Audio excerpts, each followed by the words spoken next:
Olá a todos, eu sou o professor Olavo. Hoje temos a presença especial do professor Eduardo Oliveira. O professor Eduardo Oliveira, ele é doutor em farmácia e lotado no departamento de farmácia aqui na Universidade Federal dos Vales de Jequitinhonha e Mucuri. E, além disso, ele é astrônomo amador, né, e astrofotógrafo. Então, ele vai dar uma palhinha aí para a gente hoje, mostrando o setup que ele usa para a aquisição das suas astrofotos. Com vocês, Eduardo. Bom, pessoal, boa noite a todos. Vou tirar aqui esse... Boa noite.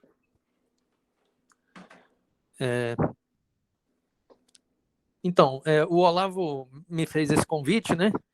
Infelizmente, nós não estamos assim na melhor época para fazer uma live desse tipo, porque estamos sem céu, né? O céu está nublado. Então, assim, a ideia que eu tenho para hoje é mostrar para vocês o tipo de equipamento que eu tenho aqui, né, assim, as potencialidades e fazer uma simulação, né? Eu vou abrir aqui o teto do observatório, que não está chovendo por enquanto, e mostrar para vocês como eu iniciaria uma sessão de astrofotografia, né? Se a gente tivesse com o céu aberto, tá certo?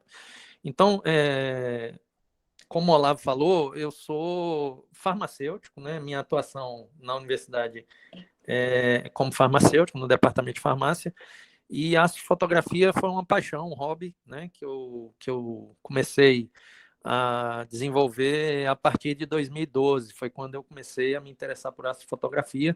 Já tinha um interesse em astronomia desde pequeno, que eu gosto de astronomia, que eu olho para o céu, né? Isso começou lá com um tio meu, que tinha telescópio enfim, a gente viajava, ele me mostrava a Lua, os planetas e tudo. Então eu fui desenvolvendo essa paixão por astronomia, mas a astrofotografia, mais especificamente, isso começou em 2012, tá certo? E quando eu morava em João Pessoa, quando eu vim para Diamantina, eu vim morar aqui no Guinda, né? Então, o Guinda, para quem não sabe onde está mais ou menos a 6 quilômetros de Diamantina. Então, a gente já está aqui um pouco longe, né, da poluição luminosa da cidade de Diamantina, num céu um pouco mais escuro. E aí eu construí esse observatório aqui que eu vou estar mostrando aqui para vocês, tá certo? Vou só trocar aqui e abrir aqui a câmera do celular, né? Então, eu vou andar um pouquinho aqui para mostrar para vocês o observatório, tá certo?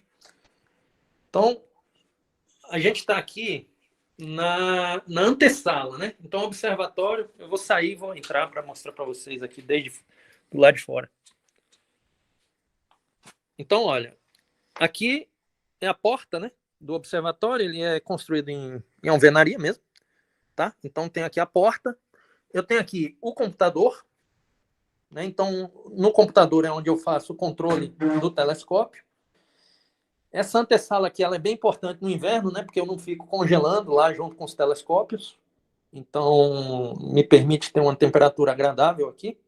Aí eu tenho essa sala aqui, essa porta, que vai se comunicar com o observatório, né? Então, não sei se está dando para vocês verem aí.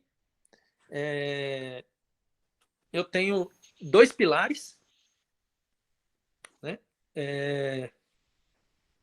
Tá dando para ver, pessoal? Sim. Conseguem me ouvir, professor? Consigo. Uhum. Ah, sim. Qual a profundidade desses pilares? Porque geralmente isso é para estabilizar o telescópio, né? Eles estão enterrados quanto no chão aí? Eles estão enterrados cerca de 1 metro no chão e 1 metro de... Tem um quadrado de concreto de mais ou menos 1 metro quadrado aí, que se Sapata, comunica né, com essa... É uma sapata de 1 metro quadrado com esses pilares, né? Eu fiz aqui, dá para ver, são 2 pilares. Então, eu tenho dois telescópios instalados aqui. Um é o meu e o outro é de um colega que é um professor lá da UFMG, da área de estatística, que também é astrofotógrafo, e ele deixa o telescópio dele aqui porque ele não tem um céu bom lá, né? Então, ele opera o telescópio dele lá de Belo Horizonte, tá? Então, eu vou mostrar o meu equipamento e depois vou mostrar o dele também, porque é bem bacana, né, o equipamento que ele tem também, tá? Então, o que a gente está vendo aqui são os 2 pilares. A gente tem um teto, né? Esse teto ele é de madeira e ele corre para lá para frente, né? Então vou já abrir aqui, daqui a pouco eu vou abrir aqui o observatório, tá? Mas aqui eu tenho, deixa eu passar para essa parte, para essa área, para esse lado de cá. Tá dando para ver aí a parte do telescópio? A gente está vendo a parte central do telescópio. Sim. Tá. Então, a gente tem aqui, não sei se dá para vocês verem, mas tem um telescópio maior e um telescópio menor em cima do maior. Né? Um telescópio branquinho aqui. A buscadora, né? É de buscadora, esse telescópio pequeno que está em cima é o telescópio que está conectado à minha câmera de guiagem, tá? Então, é um telescópio para fazer autoguiagem. E o telescópio principal é esse aqui, né? Eu vou mostrar aqui para vocês, vou tirar a tampa dele. Interessante que na nossa aula sobre qual telescópio comprar, a gente colocou esse seu telescópio menor aí como fonte de desejo, né? Não sei se vocês lembram desse telescópio. Vocês reconhecem esse telescópio menor aí da aula que a gente fez? Esse telescópio aqui? Esse pequenininho? Ele é um refrator de 80, né? de 80 milímetros de diâmetro. E assim, é um telescópio que para observação visual até dá para você observar a Lua e tudo. Ele tem bastante aberração cromática, né? Então é um telescópio que não tem uma qualidade de imagem assim fantástica. Mas para autoguiagem, ele funciona super bem. Eu tenho esse telescópio aliás, quase tudo que eu tenho aqui é desde 2012, tá? Então, 2012, final de 2012 foi quando eu comprei a maior parte dos equipamentos que eu tenho aqui. Então, esse telescópio de guiagem, então, é um refrator de 80 milímetros de diâmetro, conectado aqui com a câmera de guiagem.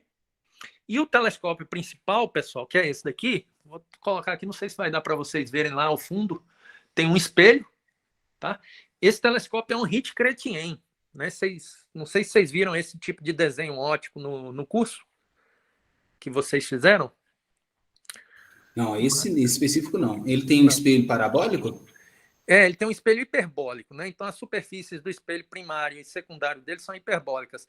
É o mesmo desenho do Hubble, né? Então eu costumo dizer que eu tenho um Hubble em miniatura aqui em casa, né? O Hubble tem um espelho de 1 metro e acho que é mais de 1 metro, né? Não sei exatamente.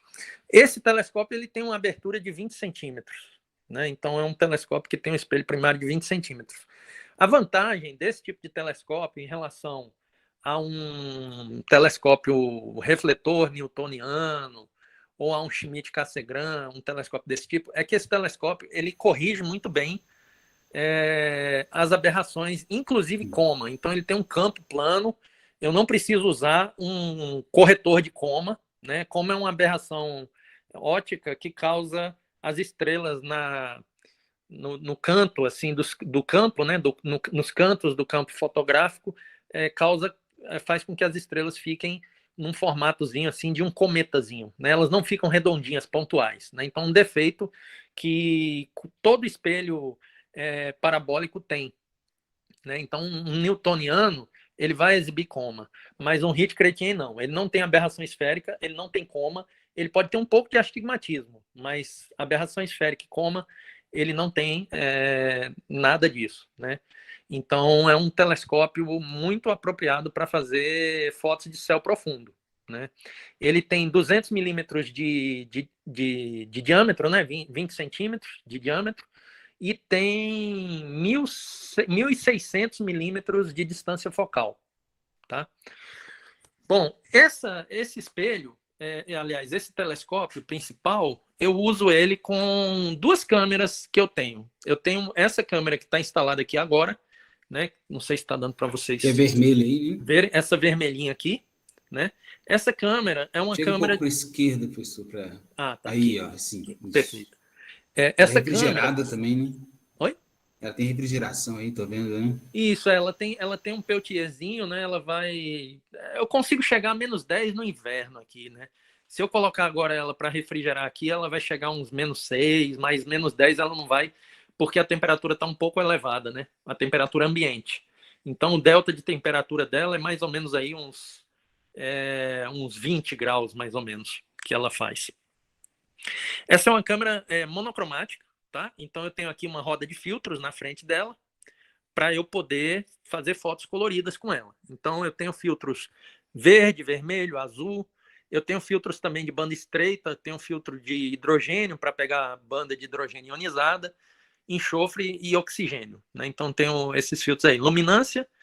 Luminância é um tipo de filtro, pessoal, que deixa passar toda a luz, tá? Ele não filtra nada, né? Então é um filtro assim que você veria a imagem inteira. Você pega o vermelho, o verde, todos os comprimentos de onda.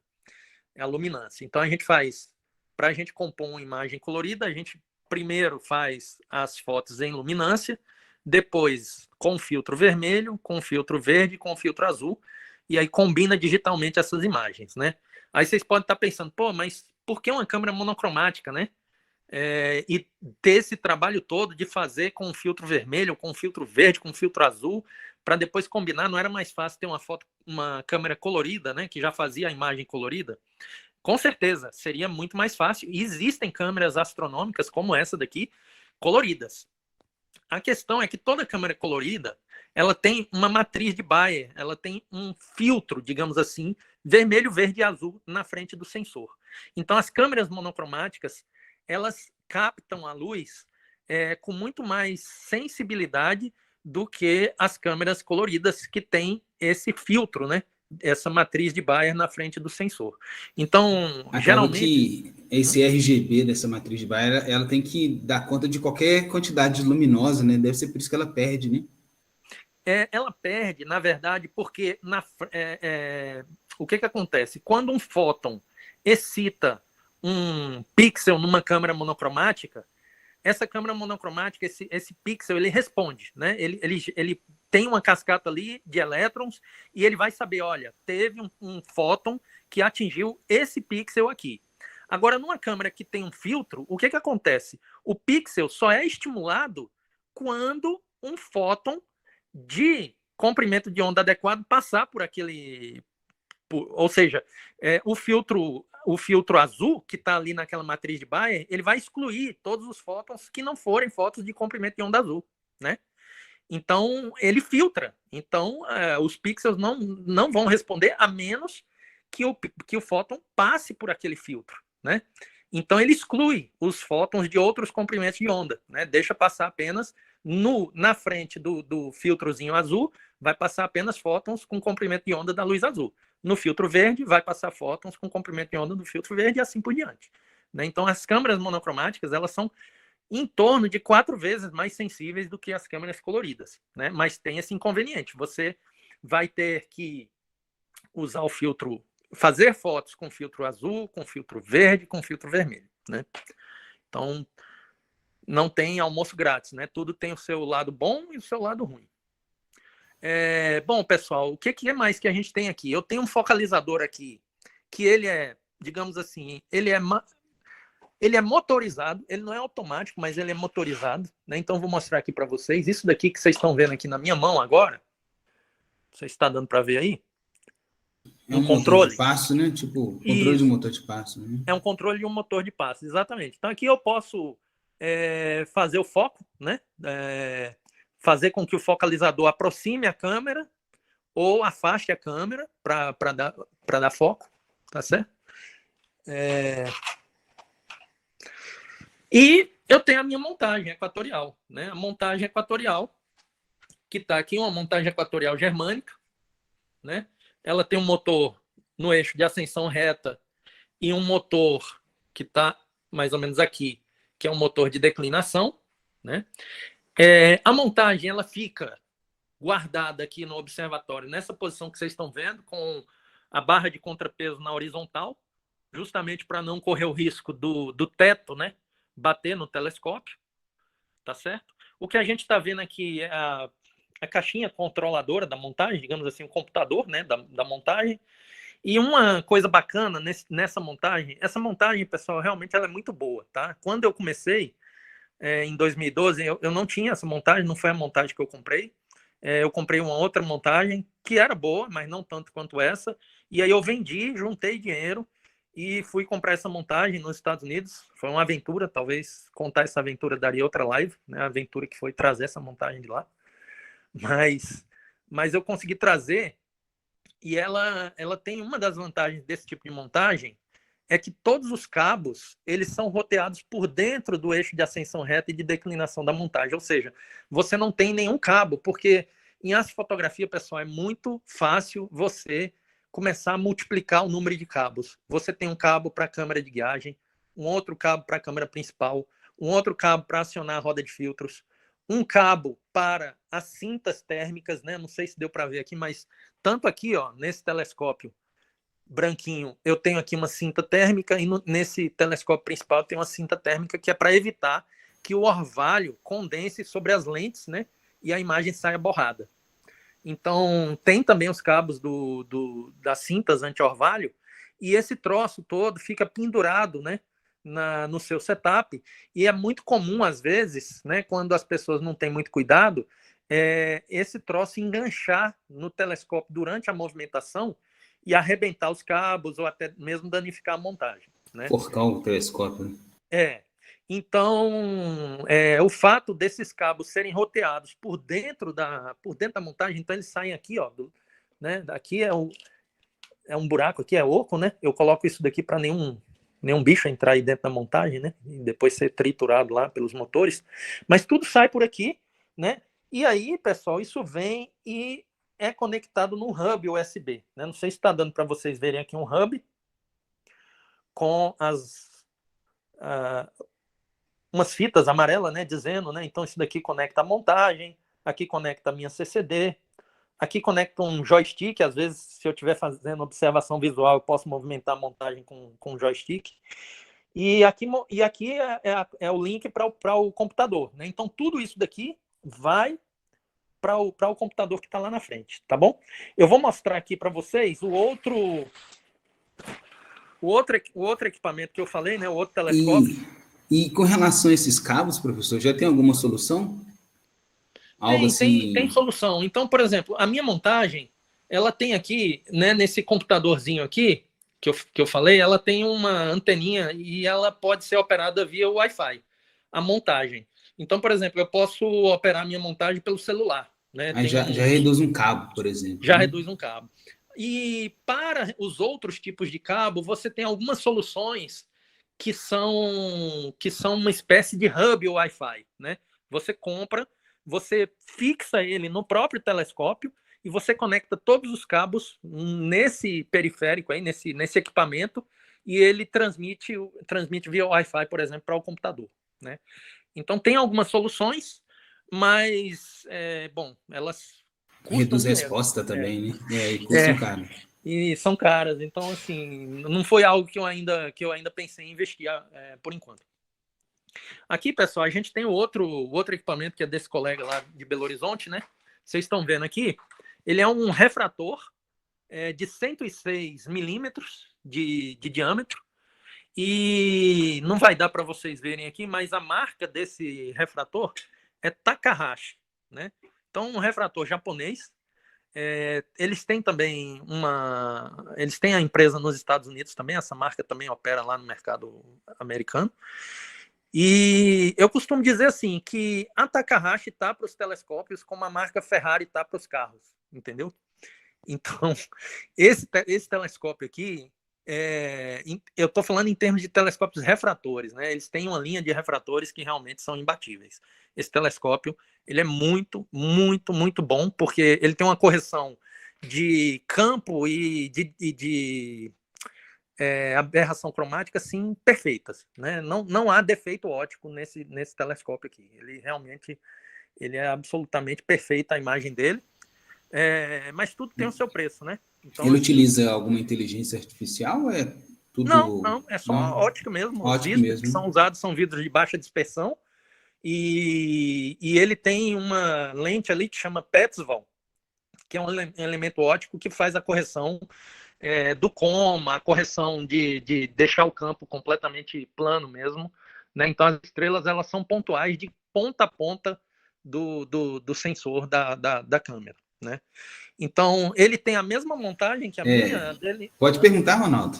Ronaldo é uma pergunta. Professor, por curiosidade, o senhor começou a falar aí que tudo tem seu preço, Mais ou menos, quanto seria o valor de um telescópio desse, por gentileza? Esse telescópio, hoje, ele deve estar em torno de uns $5.400.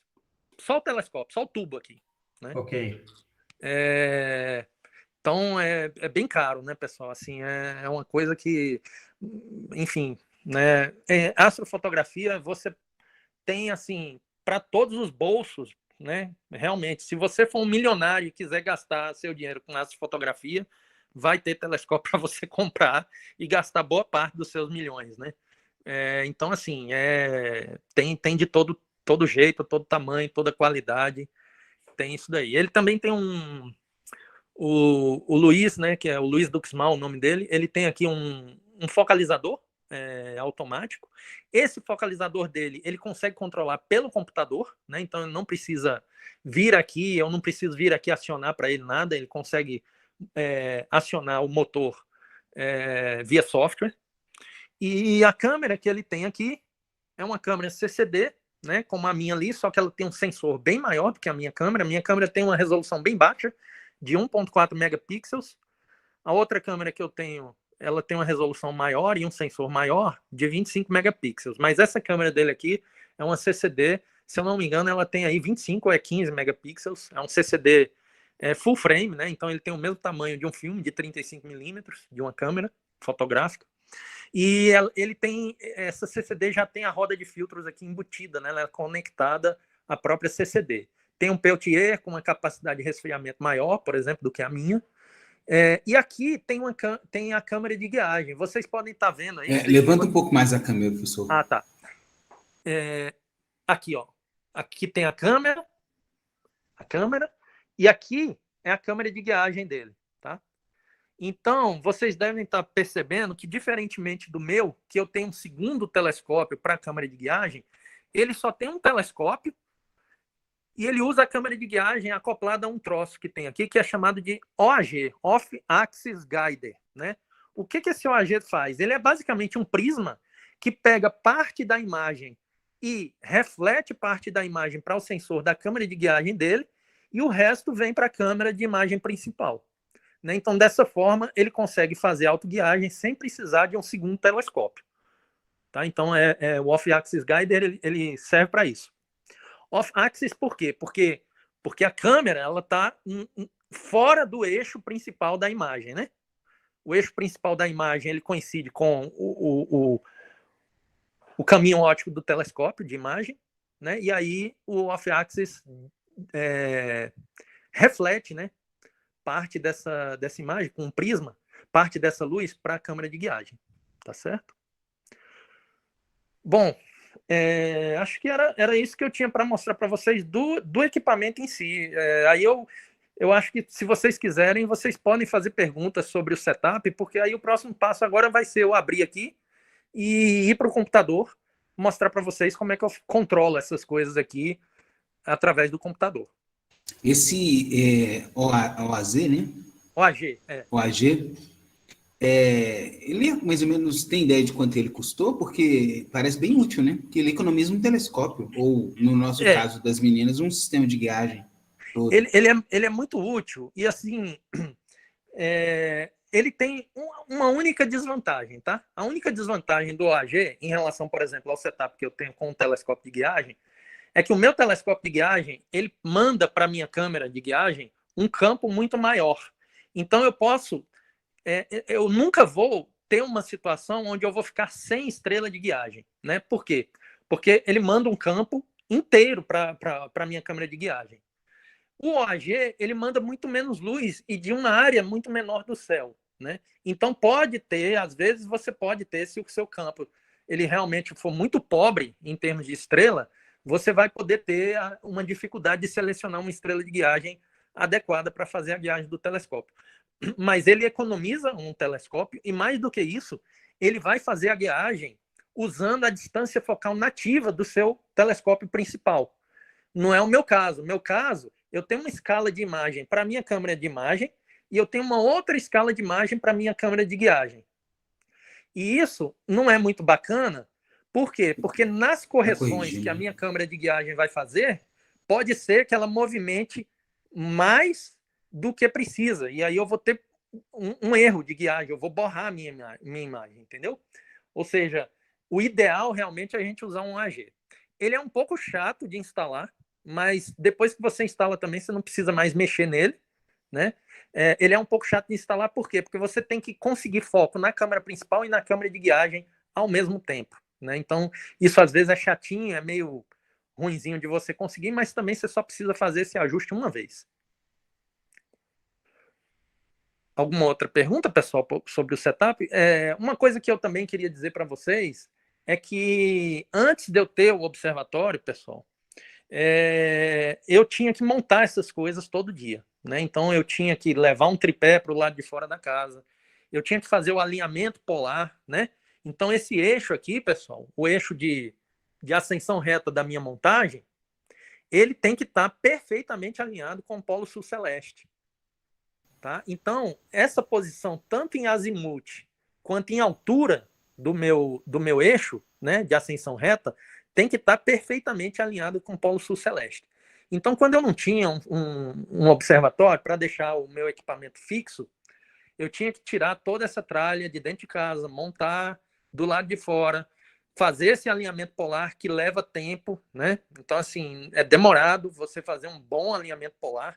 E o alinhamento polar ele tem que ser muito bem feito, porque senão você vai ter erros de guiagem que vão deixar a sua imagem sem qualidade, né? Meio borrada. Então, assim, é muito trabalhoso, né? Para você fazer a sua fotografia com um setup portátil, né? Porque você leva muito tempo para deixar as coisas funcionando e aí você perde tempo que você poderia estar fotografando. Então, ter um setup fixo, né, um equipamento fixo que fique no local é muito útil por isso, tá? Porque você ganha muito tempo. Então, aqui numa noite que esteja com céu bom e tudo, eu consigo começar a fotografar em menos de 20 minutos eu consigo começar a minha sessão de fotografia, tá? Eu basicamente é o tempo de eu abrir o teto, ligar os equipamentos, resfriar a câmera e mandar o telescópio apontar para o alvo que eu quero e programar a minha sequência de imagens. E pronto, né? E aí eu posso ir fazer outra coisa e deixar o equipamento fotografando. Essa Tá, manta então... térmica que usou para resfriar está mostrando aí agora, é uma silver tape com um filamento dentro? Como que é isso? Ah, para esquentar, né? Você fala para esquentar. Isso aí, para controlar a Uma temperatura. silver tape, exatamente, é uma silver tape com fio de níquel cromo, né? Por dentro, tá? E uma fonte de 12 volts para alimentar. Então isso daí foi eu mesmo que fiz, por isso que tá horroroso assim, né? Mas funciona, né? Assim, Funcionando, tá bom. olha a diferença, né? Da fita anti-orvalho do Luiz, né? Uma coisa maravilhosa aqui que ele comprou, né? E a fita anti-orvalho do meu equipamento, né? Mas a dele precisou importar, ele pagou em dólares e tudo mais, né? E a minha deve ter custado aí R$ 30, as duas. Bacana, bem-vindo aí. Tá bom? Isso daqui, pessoal, que vocês estão vendo aqui na boca do telescópio, é um dew shield, né? Que eles chamam, um escudo anti-orvalho. Também ajuda a não deixar orvalho, principalmente no espelho secundário, porque isso daqui, pessoal, que está aqui, protege muito o espelho primário. Mas às vezes a gente tem orvalho no espelho secundário também. Então isso daqui ajuda a não condensar no espelho secundário. O espelho secundário é o que fica mais para frente do tubo, mais próximo do tubo do telescópio. É aquele mais próximo da ocular, né? Na verdade, a ocular nesse, ela está aqui atrás. Ela estaria aqui atrás, né? Porque esse é o espelho que manda para ocular, é o último, né? Isso. Esse é o espelho que manda para ocular. Então tem o espelho principal lá, a luz bate no espelho principal, que é hiperbólico, volta para o espelho secundário, que também é hiperbólico, e do espelho secundário, que está aqui na frente, a luz vai lá para a câmera, né? Ou para ocular. Se eu colocar um ocular lá, eu posso fazer observação visual também. Essa semana eu estou ressuscitando meu telescópio aqui, precisei alinhar o espelho. Com qual frequência você precisa fazer esse alinhamento? Quer colocar o laser e usar? Eu acho que eu não chequei isso, porque, veja bem, qual é a minha, digamos assim, o meu parâmetro, né, para saber se o meu telescópio está precisando de colimar? São as imagens. Se eu começar a ver que as estrelas estão distorcidas nos cantos da minha imagem, eu sei que alguma coisa tá errada, eu vou ter que checar, né? Pode ser o focalizador, que não está completamente perpendicular, né, ao plano focal, e pode ser também alguma questão de realmente descolimar o espelho secundário e até o espelho primário. Mas eu não me lembro da última vez que eu fiz isso. Deve fazer mais de 6 meses que eu mexi com isso. Porque realmente o telescópio fica aqui guardado, eu não transporto ele para lugar nenhum, né? Então, assim, ele não perde colimação e ele também não perde alinhamento polar. A montagem não perde o alinhamento polar. Então, são coisas que... Alinhamento polar mesmo, eu não me lembro quando foi a última vez que eu chequei. Porque tá fixo, né? É uma vantagem, hein? É uma baita vantagem. Esse telescópio ele tem um tubo de fibra de carbono, que é uma coisa que dá muita estabilidade mecânica também ao telescópio, né? Então, assim, ele não perde colimação com muita facilidade, não. Né? Então, um telescópio bem robusto, assim. Eu já precisei, inclusive, remover o espelho dele, o espelho primário, para limpar, né? Porque desde 2012 que eu tenho. Então entra, eu não sei como, mas às vezes eu vejo que tem teia de aranha aqui dentro do telescópio. Ele fica fechado o tempo inteiro. Eu não sei como como que essas aranhas elas depositam teia aí, né? Mas acontece, né? E aí assim, e toda vida que você está fotografando, o objeto o telescópio está aberto para o céu, está entrando por menos que tenha, mas entra poeira, né? E isso ao longo de anos e anos e anos vai se acumulando e o meu espelho primário estava bastante sujo, assim, né, de poeira. Então eu tive que tirei com muito medo, né, de Quase 10 anos, perder né? a colimação, mas deu certo. Agora eu já aprendi a limpar o espelho do meu telescópio. Perdi o medo. Tá bom? Então eu Então, posso... gente, perguntas, o professor vai passar agora para a segunda parte do seminário, que é ele mostrar o sistema de aquisição dele, né, Isso. computacionalmente falando. Alguma pergunta dessa parte? Da montagem, alguma curiosidade?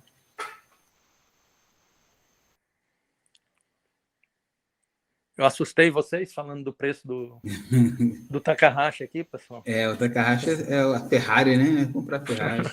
Pois é. E no teto aí é o motor de. Eu lembro que você tinha me falado certa vez que você usa um motor de portão para arrastar o teto. Como é que funciona? Ó, o motor de portão que eu uso aqui é o meu MUC aqui, meu bíceps.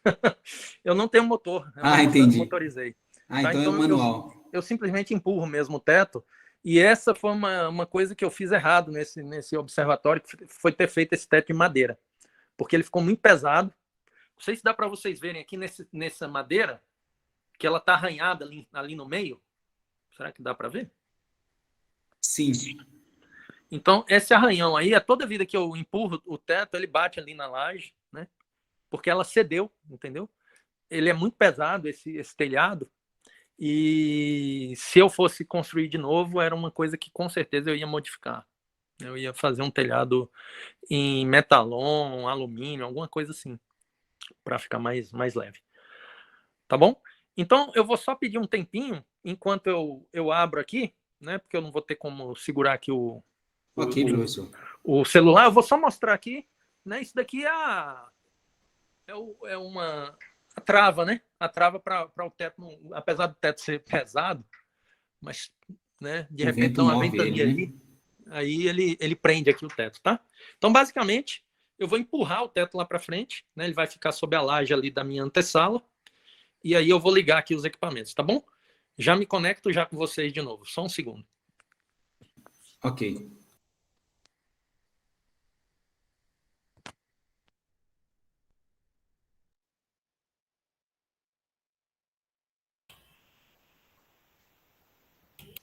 E aí, vocês estão caladinhos? Muita tecnologia, hein, Messi? Você viu, Nossa, né? puta, fiquei impressionado, fiquei impressionado. Você viu que tem para todos os bolsos, né? Não, eu tô dizendo, não é questão nem tanto de valor, tá? Realmente Mas é mas sensacional. é a tecnologia toda envolvida, né? Incrível, incrível. E já aos pouquinhos, né? Eu comprei agora eu estou testando uma câmera sem fio aqui para aquisição de imagens. Entendo. Eu acoplava o celular no telescópio, né? Agora eu tô com essa câmera, eu vou ver como é que ela vai se comportar aqui.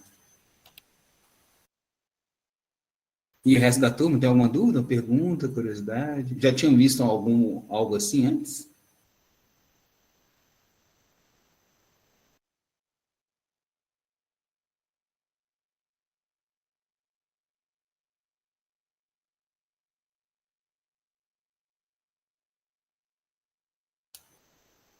Alguém já viu algo assim antes?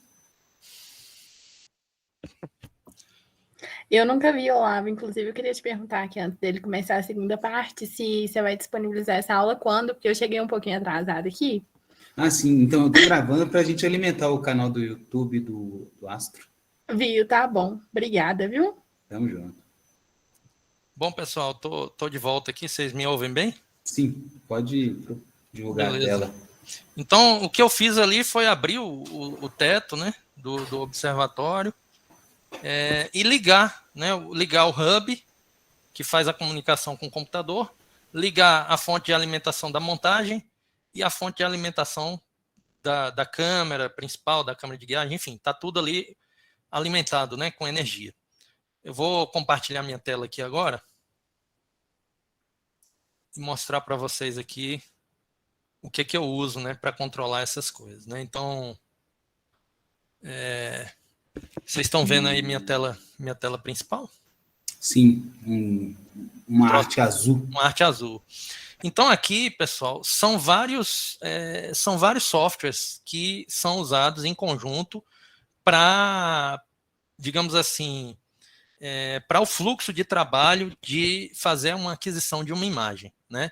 O primeiro que eu costumo abrir e acionar é o software que faz o controle da minha montagem, né? Ou seja, do próprio telescópio, da movimentação do telescópio, né? Então essa montagem ela é produzida por uma empresa chamada Astrophysics e a Astrophysics tem esse software que é o APCC, né? Então, quando eu clico aqui,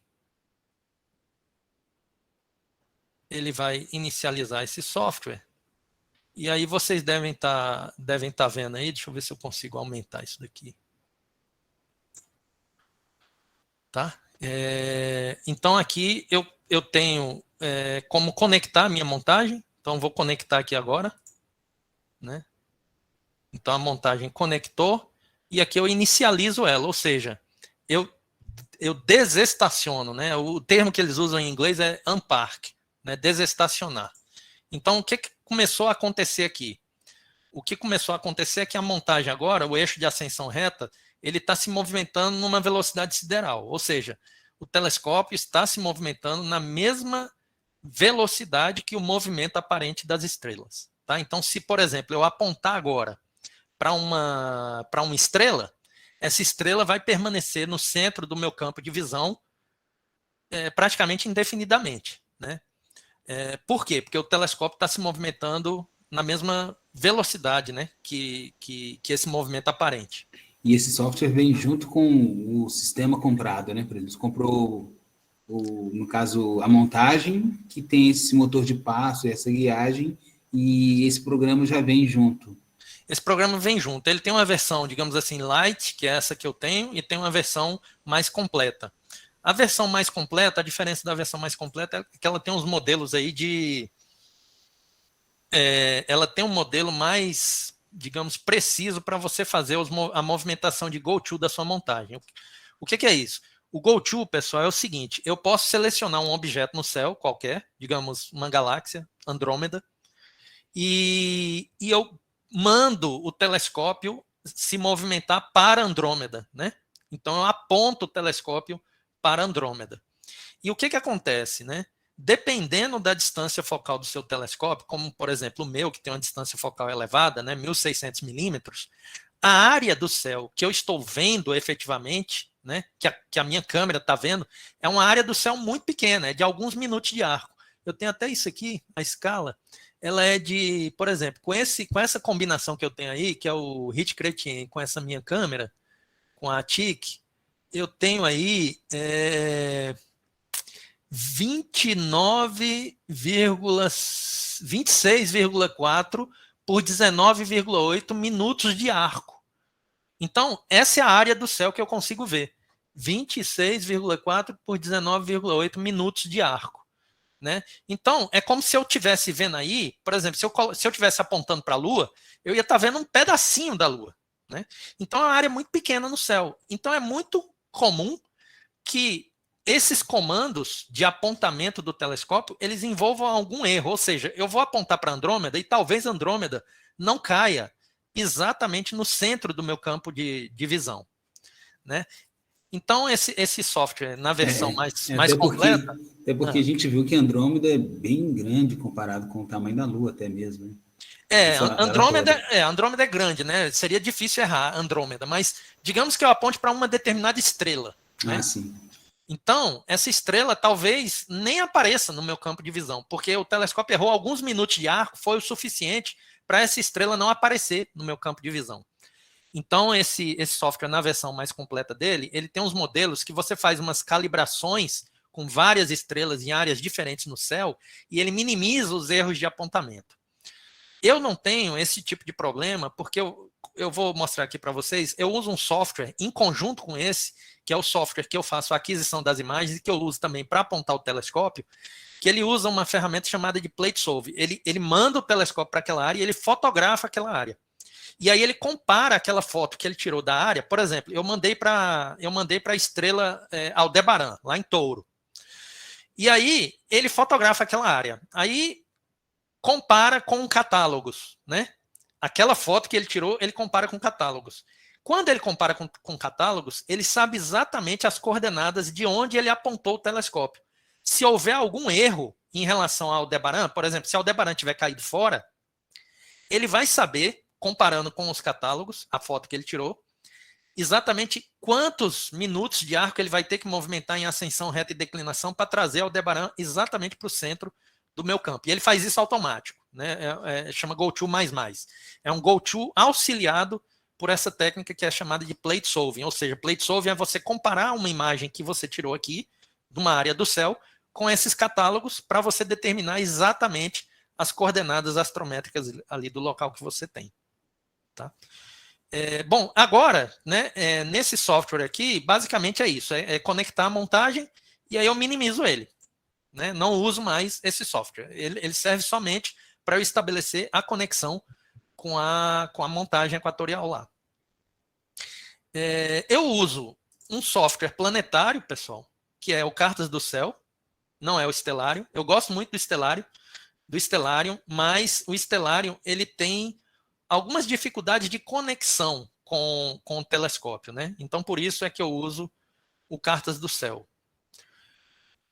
Bom, aqui o Cartas... É livre também? Igual ele é livre, é livre. Tem versão para Linux, inclusive. Então, o Cartas do Céu, ele funciona parecido com o Stellarium, né?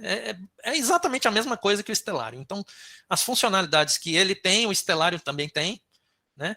E eu uso ele basicamente para quê? Para ver o céu que eu tenho na noite, né? E de repente, por exemplo, se eu estou aqui observando aqui e eu quero fotografar, por exemplo, hoje eu quero fotografar M77, que é esse aglomerado estelar aqui. M77. Ah, não, é uma galáxia, né?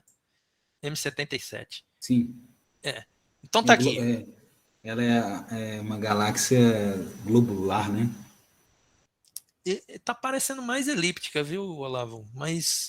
tá. Bem, não é espiral. Quer dizer, desculpe, na verdade eu quis dizer que está parecendo espiral. Está parecendo, porque ela tem os braços aqui. Mas eu não sei se é. Deixa eu ver se ele fala aqui. Não, ele não fala. Tá? Mas aqui, pessoal, quando eu cliquei aqui em M77, eu tenho acesso aqui a quê? As coordenadas do objeto, né? Então aqui eu tenho as coordenadas em ascensão reta, 2 horas, 42 minutos, 40,7 segundos, e a coordenada em declinação. Então eu sei o quê? Digamos assim, o endereço no céu desse objeto aí. Então quando eu for movimentar a minha montagem, eu vou colocar lá no outro software, né, no software de aquisição, essas coordenadas aqui. Então simplesmente dou um Ctrl+C aqui para copiar essas coordenadas. Vou abrir aqui um software chamado Astrophotography Tool, né? Então Astrophotography Tool, ou ferramenta, né, de astrofotografia, que é o software, pessoal, que faz a aquisição da imagem, né? Então esse software aqui, Deixa eu tentar aumentar ele um pouquinho aqui, deixa eu ver se eu consigo. Tá dizendo aqui para mim que tem uma nova versão que eu ainda não baixei, deixa eu fechar aqui. Eu vi que a M77 é uma espiral mesmo. É uma espiral, né? Esse E77. Então, pessoal, aqui a minha câmera está conectada. Eu vou inicializar aqui uma ferramentazinha chamada Cooling Aid, que é para resfriar o sensor da minha câmera. Pode perguntar, Arielle, ela tem uma pergunta. Ô, professor, desculpa, eu queria saber o nome do software. Cortou aqui? Desse aqui que eu tô falando agora ou do anterior? Desse. Esse é Astrophotography Tool. Aqui, ó, Astrophotography Tool. Tool de ferramenta.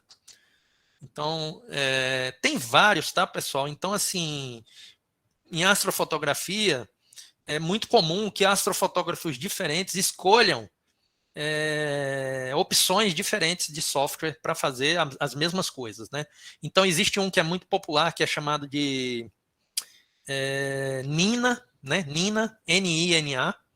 É um outro software que faz a mesma coisa que o APT faz, que o Astrophotography Tools faz. Tem um outro que é chamado de... Eu até tinha esse outro, mas enfim, eu não vou lembrar do nome, mas ele é um software muito caro e muito completo também, né? Ele inclusive, ele controla até o próprio observatório, abertura e fechamento do observatório. Se você tiver um sensor de nuvens, ele pode detectar nuvens. Se tiver sensor de chuva, ele te avisa que está chovendo. Enfim, ele é bem completo, esse outro software. Mas eu não lembro exatamente, porque assim, ele é muito caro, então eu nunca cogitei adquirir esse software. Esse daqui, ele é bem baratinho, tá, pessoal? Então, assim, a licença anual desse software deve estar aí em torno de uns R$40, alguma coisa assim. Né? E ele é, assim, pelo que ele faz, vale cada centavo, eu diria, viu? Então, eu comecei aqui a resfriar o sensor da câmera. Atualmente, exatamente agora, ela está em menos 3 graus e o alvo é menos 10. Como hoje está muito quente aqui, eu tenho certeza que não vai atingir menos 10, porque essa câmera tem um sistema de resfriamento que é um pouco fraco, né? Ele é um Peltier que não atinge um delta de temperatura muito grande. Né? Mas, enfim, como a gente não vai estar fotografando de verdade, porque não tem céu, não tem problema. Tá? Então, comecei aqui o resfriamento, né? Vou deixar isso aqui para cá.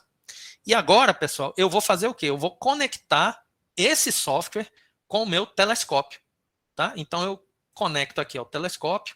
Ele abre aqui um driver de conexão com a montagem. Né? Então, agora eu tenho aqui a leitura das coordenadas de ascensão reta e declinação para onde o meu telescópio está apontando.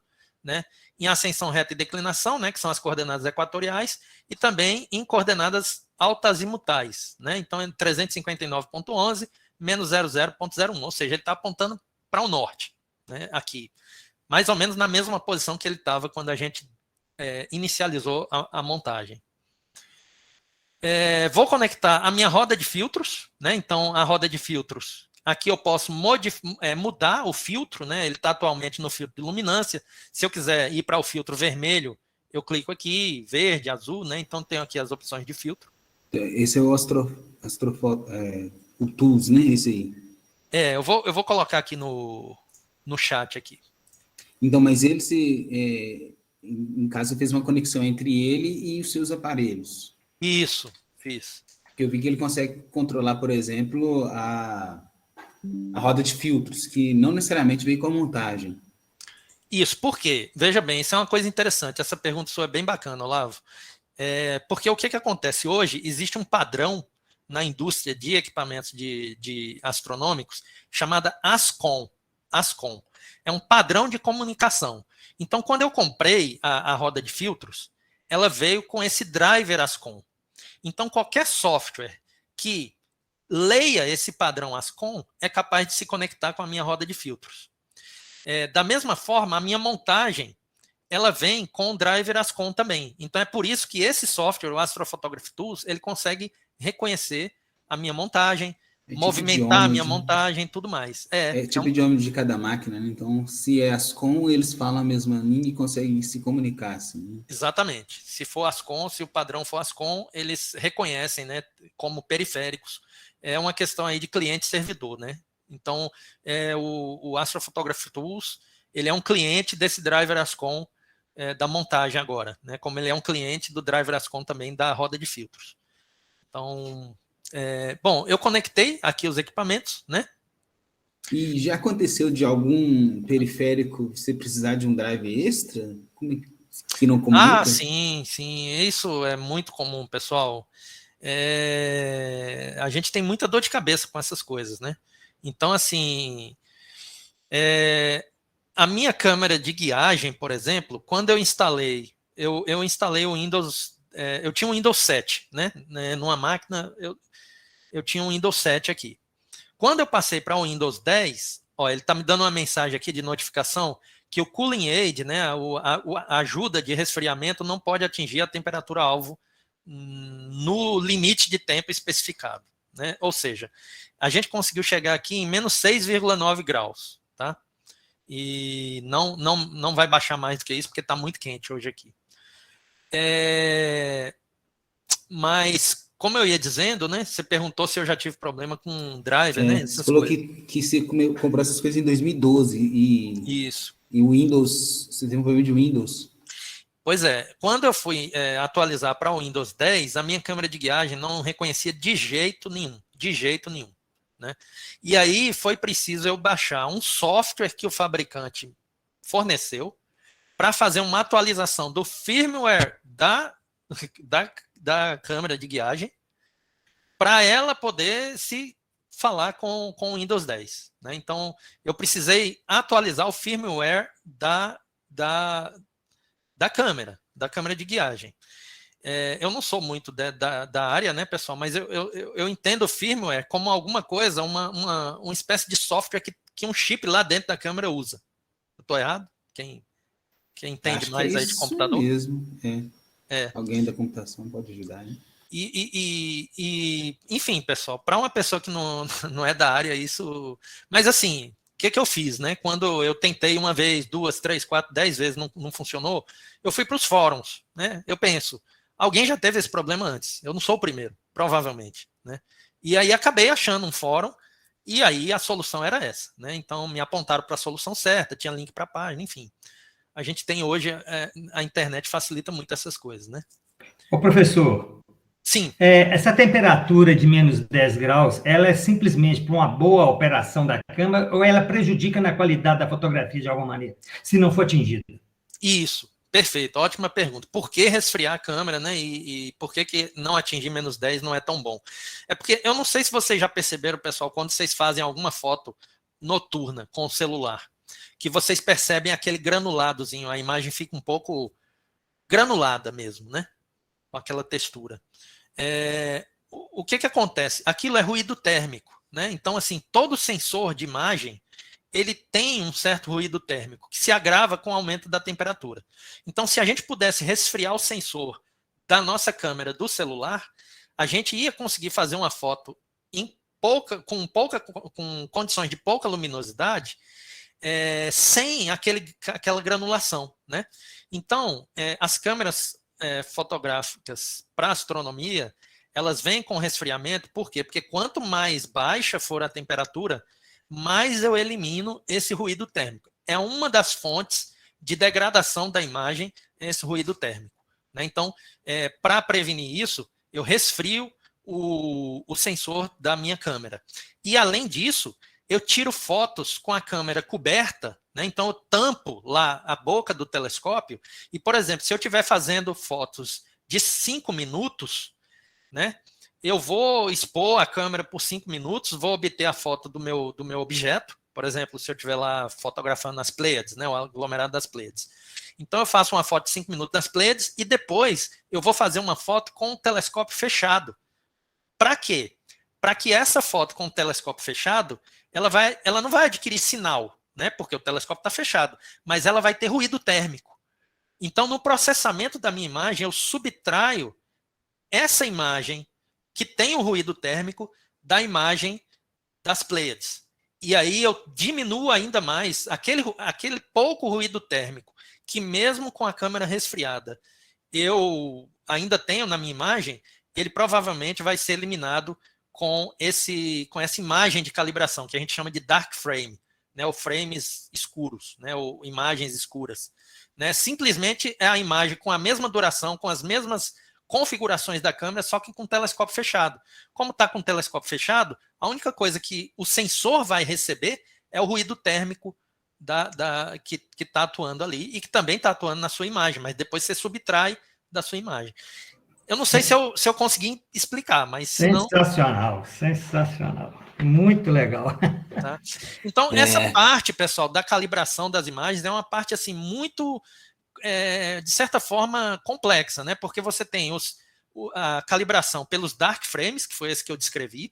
Você tem outros problemas, que são, por exemplo, a deposição de poeira no sensor da sua câmera. Por mais que você guarde ali, coloque numa bolsa com vácuo e tudo mais, vai acumular uma certa poeira ali. E como você está ampliando a imagem, isso vai aparecer nas suas imagens. Então, a gente tem outro tipo de imagem de calibração que é feita pode ser com um painel eletroluminescente na frente do telescópio para deixar um campo uniformemente iluminado, né? E aí você fotografa aquele campo, aquele painel eletroluminescente de luz branca, e aí você vai ver o quê? Você vai ver esses grãos de poeira que estão acumulados ali. E você também subtrai isso da sua imagem, né? Então tem os flat frames, os dark frames, e ainda tem os bias, né? Que é um outro tipo de imagem de calibração que capta não o ruído térmico, mas o ruído eletrônico, o ruído de leitura dessas câmeras, que é feito, você faz com a câmera tampada também, e expondo ela num tempo de exposição menor possível, né? Que aí você não vai ter nem ruído térmico e nem vai ter não vai ter nenhum ruído térmico, você vai ter só o ruído de leitura, o ruído eletrônico. Então, além de você fazer as fotos no filtro de luminância, são muitas fotos, né? Porque os objetos são tênues, então você tem que fazer exposições que somadas vão dar aí 5, 6, 7 horas de duração. Né? Então, para você completar uma imagem, muitas vezes você leva mais de uma noite. Você começa a fazer a imagem hoje, termina ela amanhã, por exemplo. Né? Então, hoje você faz as imagens com filtro de luminância e com filtro verde. E amanhã você faz as imagens com filtro azul e o filtro verde e o filtro vermelho, né, por exemplo. Então, além de você ter que fazer os filtros, usar o filtro de luminância vermelho, verde e azul, você tem os frames de calibração, os dark frames, os flats e os bias, para você poder fazer a calibração e depois para você poder juntar essas imagens para obter a imagem final. Né? Então, é uma coisa, pessoal, que realmente é para quem tem paciência, né, quem gosta, porque eu me lembro da primeira vez que eu fui no encontro de astrofotografia, né, o Encontro Brasileiro de Astrofotografia, e eu conheci um carioca lá, né, e ele foi com a esposa dele. E a esposa dele, muito espirituosa, muito bacana, ela virou para minha esposa e falou assim, eles chamam isso de hobby, mas é só estresse, viu? Vá acostumando. Né? Porque muita coisa pode dar errado, né? Especialmente você está no campo, aquilo que eu falei, montar e desmontar um setup desse no campo, né? No escuro, no frio, pode ser bem estressante. E por falar em fotos longas, qual a foto mais longa que o professor já adquiriu, assim, em tempos de horas ou dias? Eu não sei, Olavo, lhe dizer assim com certeza, né? Mas eu já fiz fotos aí de 10 horas de exposição. Agora eu estou num projeto que é um projeto que não é muito hobby, né? Acabou virando uma coisa mais séria, que é um projeto com uma astrônoma, que é a Duília Mello, né? Ela é astrônoma profissional e ela teve uma ideia de estudar colisão entre galáxias, e essas colisões entre as galáxias, elas deixam vestígios, né? Que são as shells, as conchas. Né? Então, assim, quando uma galáxia colide com a outra, ocorre uma interação gravitacional entre a massa de uma e a massa da outra, e você tem digamos assim, elas ficam com uma forma, né, completamente bagunçada, né, depois desse encontro, digamos assim. E elas deixam marcas, né, que são visíveis, às vezes, em fotos de altíssima exposição, de longuíssima exposição. Então, eu e mais alguns outros astrofotógrafos estamos nesse projeto de fazer imagens de longuíssima duração de alguns tipos de galáxias que essa astrônoma profissional está querendo estudar. E essas imagens, elas têm 20, 30, 35 horas de duração, né? Então, eu faço aqui, digamos, 15 horas, o outro colega que está lá em São Paulo faz 10 horas, o outro lá faz mais 15 horas, e depois a gente combina todos esses dados e a gente começa a enxergar estruturas que em exposições mais curtas a gente não consegue enxergar. É bacana, hein? Né? É um projeto bem legal, ela é uma pessoa muito acessível, ela é professora na Universidade Católica de Washington, eu acho que é isso, mas ela já trabalhou com a NASA, já esteve envolvida com Hubble, brasileira, carioca, né? Fez um doutorado dela no Chile e depois casou com um americano e acabou indo morar lá, e hoje ela é pró-reitora, né, dessa universidade lá que fica em Washington. Então ela conhece muito a comunidade de astrônomos amadores também no Brasil, e ela sempre teve essa ideia, né, de fazer uma parceria, né, entre a astronomia profissional e a astronomia amadora. E eu acabei me vendo envolvido com isso, porque esse colega meu de São Paulo, que eu conheci no EBA, nesses encontros de astrofotografia, ele me chamou para participar, né? Porque isso para mim aqui é só brincadeira, né? Mas virou um pouco mais sério. A gente já teve trabalho publicado lá na Sociedade Americana de Astronomia e tal, e ela está planejando também um paper mais para frente. Então, acabou que eu... Parabéns, professor. Ótimo. Foi bacana, assim, né? Mas, assim, traz uma responsabilidade que não era o meu objetivo. Meu objetivo era fazer astrofotografia para me livrar dos estresses do meu trabalho, que é pesquisa, né? E eu acabei vindo para a astrofotografia e fazendo pesquisa também. Então, mas assim... Bom demais, pelo menos é pesquisa envolvendo a astrofotografia. Eu só tenho que fazer as fotos. Quem vai analisar, quem vai dizer o que aquilo significa, quem vai escrever o paper não sou eu, né? Eu só sou um... Como é que se diz? Um cavalo de carga aí, dando os dados, né? Quem vai analisar, interpretar e fazer a mágica não sou eu, não. E continuando na lista de aplicativos, depois ou antes do final, o professor podia falar a sequência de aplicativos que utiliza para fazer? Beleza. Então, aqui, pessoal, eu conectei o telescópio, conectei minha roda de filtros, né? Então, qual seria o próximo passo agora? O próximo passo seria apontar para o objeto que eu quero fotografar, tá? Então, o que eu vou fazer aqui? Eu realmente eu vou apontar meu telescópio, né? Vou fazer uma foto aqui, mas provavelmente a gente não vai ver nada, porque está completamente coberto o céu, né? Mas eu vou fazer o quê, pessoal? Eu vou agora lá no meu programa planetário, né? E eu vou escolher o objeto. Primeiro eu vou clicar aqui nesse reloginho para me certificar que eu realmente estou com a data e a hora atuais, né? Realmente está aqui, né? 30/11/2021, 20:10, não é isso? É isso mesmo.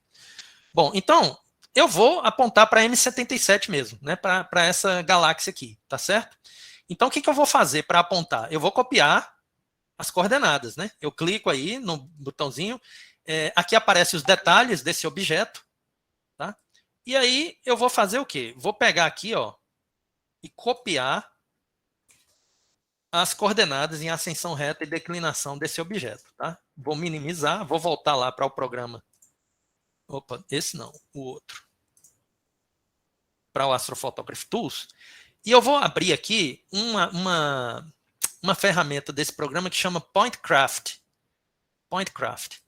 O PointCraft, ele tem essa ferramenta aqui, ó, GoTo++. Pessoal, não sei se está dando para ler, né? Isso daí, porque está pequeno, né? Mas eu não tenho como ampliar as caixas de diálogo. Tá pequeno, mas dá para ler. GoTo++ é para ler. Agora... Tá. Então, eu copiei, na verdade eu copiei as duas coisas, né? Ascensão reta e declinação, mas eu tenho que copiar um por um, né? Eu tenho que copiar primeiro aqui a ascensão reta. Deixa eu dar aqui um Ctrl+C. Vou colar aqui. Né? Então, aí a minha ascensão reta.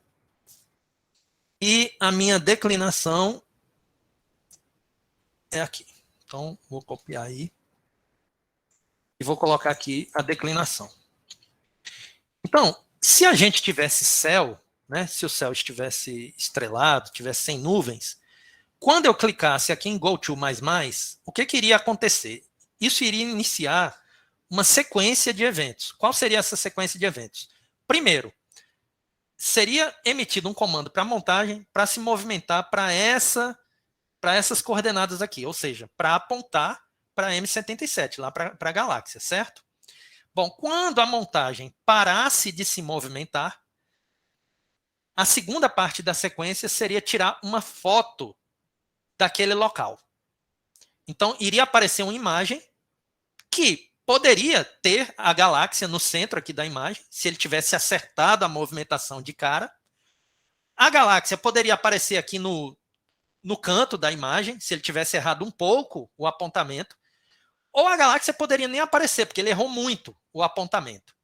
Não tinha problema. Ele ia fazer uma foto, ele ia acionar catálogos que estão instalados aqui no computador e iria comparar a posição das estrelas na minha imagem com a posição das estrelas do mesmo campo dos catálogos. Para quê? Para ele determinar aonde de fato a montagem estava apontada. Quando ele determinar aonde de fato a montagem estava apontada, ele vai calcular a diferença de onde ele deveria ter ido para onde ele foi. E aí ele vai continuar a sequência. Ele vai dar outro comando de goto para cobrir essa diferença e para tentar centralizar o objeto no campo da imagem. E isso tudo é automático. Quando eu clicar aqui em goto++, eu vou até abrir aqui, pessoal, a visão, né, no software aqui da montagem. Eu tenho aqui como olhar aqui, ó, a posição do telescópio. Isso daqui é a posição atual. Vocês lembram que a barra de contrapeso estava paralela ao chão? Lá, quando eu estava lá? Agora, a barra de contrapeso não está mais paralela ao chão. Por quê? Porque, como eu falei para vocês, o telescópio está se movimentando na velocidade sideral. Se tivesse uma estrela lá no norte, ele ia estar acompanhando essa estrela lá no norte, né? Então agora, pessoal, quando eu der o comando de goto++, vocês vão ver que o telescópio vai começar a se movimentar em direção a M77. Eu vou iniciar agora.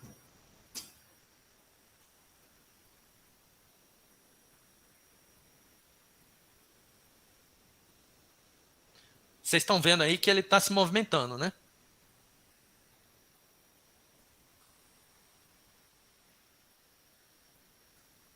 Então, essa mesma movimentação aí é a movimentação... Chega depois aí, ó, o movimento que está sendo animado aí é o mesmo que o telescópio está fazendo lá naquela sala. Isso, lá dentro. Isso daqui é bacana, pessoal, por quê? Porque às vezes, quando o telescópio está apontando próximo para o meridiano, pode acontecer da câmera querer bater no pilar, né? Principalmente quando passa um pouco do meridiano. E com isso daqui eu fico de olho, né, na movimentação que o telescópio está fazendo e evito qualquer colisão com o pilar lá da montagem. Então, ele ainda está movimentando, né? E está em tempo real, por exemplo? Está em tempo real. Um delayzinho entre a imagem... Um delay mínimo, mas basicamente em tempo real. Está em tempo real. Porque, por exemplo, se colidir, né, figura, dá tempo de... Dá tempo.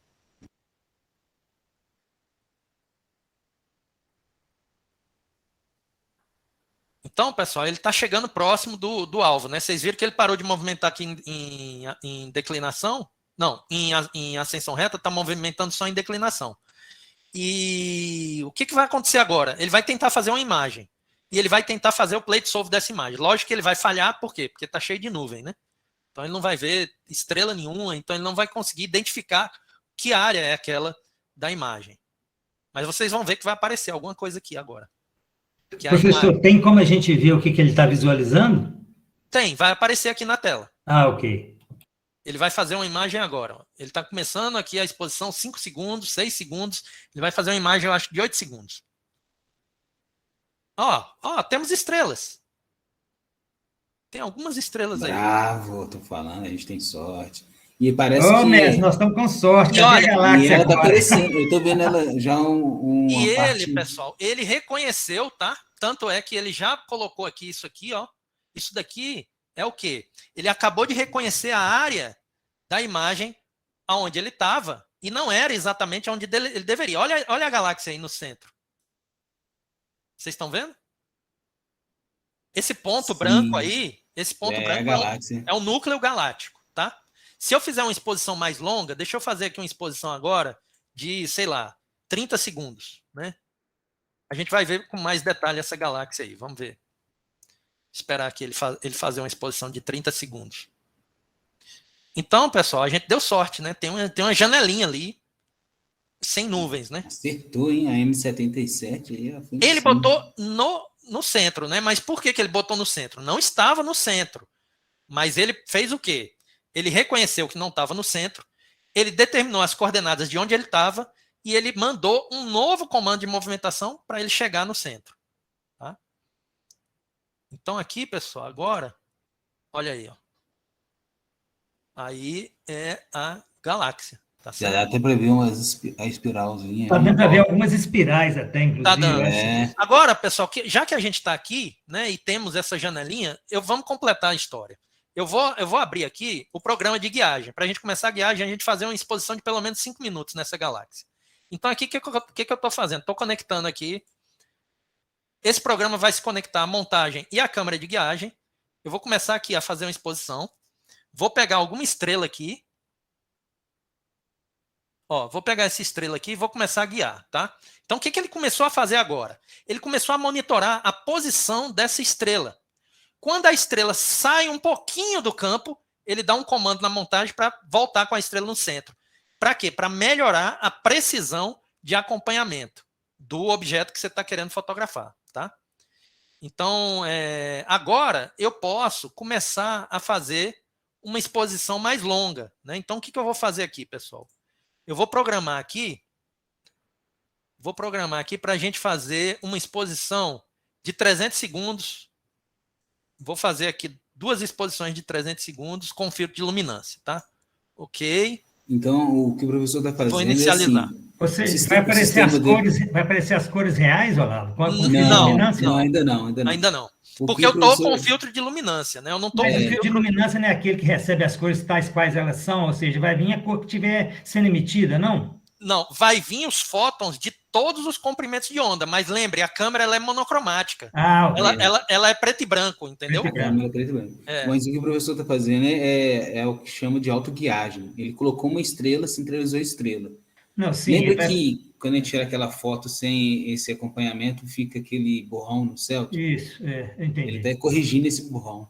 Pois é, e qual momento que entra com os filtros, professor? Pronto, aí se eu fosse realmente fazer uma foto completa, né, dessa galáxia, eu ia programar aqui, ao invés, vocês viram que eu programei lá 300 segundos com filtro de luminância, ia ter outra colunazinha, ia ter outra linha aqui nessa tabela, que seria, digamos, 10 exposições com filtro de luminância, 10 exposições de 5 minutos com filtro de luminância, 10 exposições de 5 minutos com filtro vermelho, com filtro verde, com filtro azul. E aí aqui ele ia correr essa sequência, ele ia fazer 10 fotos com filtro de luminância, quando terminasse, ele ia movimentar a roda de filtros para colocar lá o filtro vermelho na posição, e iria fazer 10 fotos com filtro vermelho, depois 10 com filtro verde, depois 10 com filtro azul. Então, depois o senhor soma essas fotos todas? Depois eu uso outro programa para fazer esse processamento todo da imagem. Entendi, fazer a calibração, fazer a junção das imagens, fazer todo o processo. Muito trabalhoso, realmente. Aqui a gente está com 100 segundos de imagem, né? Então a gente está aí com 100 segundos, ele está guiando. Terço, né? 1/3.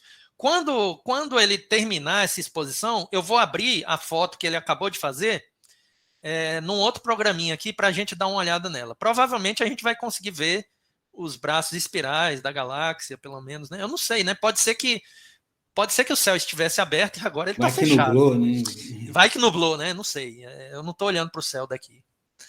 Mas vamos esperar aí, completar pelo menos o primeiro frame de 5 minutos para a gente ver. Mas a brincadeira é essa, pessoal. Eu acho que eu descrevi basicamente todo o meu fluxo de trabalho aí para vocês, né? Então, coisas que facilitam muito, como eu falei, ter um local fixo para você colocar o seu telescópio, isso ajuda muito, né? E se familiarizar com os softwares que você vai usar, né? É uma curva de aprendizado, gente. Quando a gente começa, eu vou já mostrar para vocês aqui. Eu vou mostrar para vocês uma galeria que eu tenho num site aí de repositório de imagens. E eu vou mostrar para vocês, por exemplo, a primeira foto de Andrômeda que eu fiz e depois a foto mais recente, né? ou a primeira foto, Andrômeda, acho que eu não sei se eu fotografei Andrômeda logo no início, mas eu fotografei a galáxia do Escultor. Então eu tenho 2 fotos da galáxia do Escultor. Uma que eu tirei em 2012, logo que eu comecei, com uma câmera DSLR, né, uma câmera fotográfica, uma Canon T3i. E depois, mais recentemente, eu fiz também a galáxia do Escultor, já com esse equipamento e já tendo sido mais calejado aí Setup, na história. A turma conhece o Astrobin? Ah, tá. Legal. Então, pessoal, agora a gente está vendo aí o telescópio, ele aparentemente está parado, né? Mas ele não está parado, né, pessoal? É porque o movimento sideral é muito lento. Então, assim, a gente leva um tempo para a gente perceber o movimento do telescópio. Mas ele está se movimentando, tá? 230, tá chegando. Tá em 230 e poucos segundos isso. E vamos ver como é que essa imagem vai sair. Se a gente vai ver galáxia ou se a gente vai ver nuvens. Vai ver galáxia, perfeito. A turma aqui tem sorte. Deixa eu abrir o software aqui. O outro software que eu vou usar para visualizar a imagem. Esse software, pessoal, chama PixInsight e ele é um software para processamento de imagem astronômica, né? Então, ele faz aquele processo todo de calibração que eu falei para vocês, do dark frames, dos flats, dos bias. Ele combina, faz a integração das imagens, ele alinha as imagens, porque as imagens elas são ligeiramente desalinhadas, elas precisam estar alinhadas, absolutamente, perfeitamente alinhadas. Então, ele faz uma série de mágicas aqui. Pra vocês terem uma ideia, tudo isso aqui que vocês estão vendo, cada ícone desse é um processo, né, que é útil aí em alguma fase do processamento de imagem. Então, tem muita coisa esse software. Deixa eu abrir aqui para ver se... Deixa eu ver quanto tempo... Aqui, a imagem já está aqui. Vamos abrir ela aqui. Deixa eu ver aqui.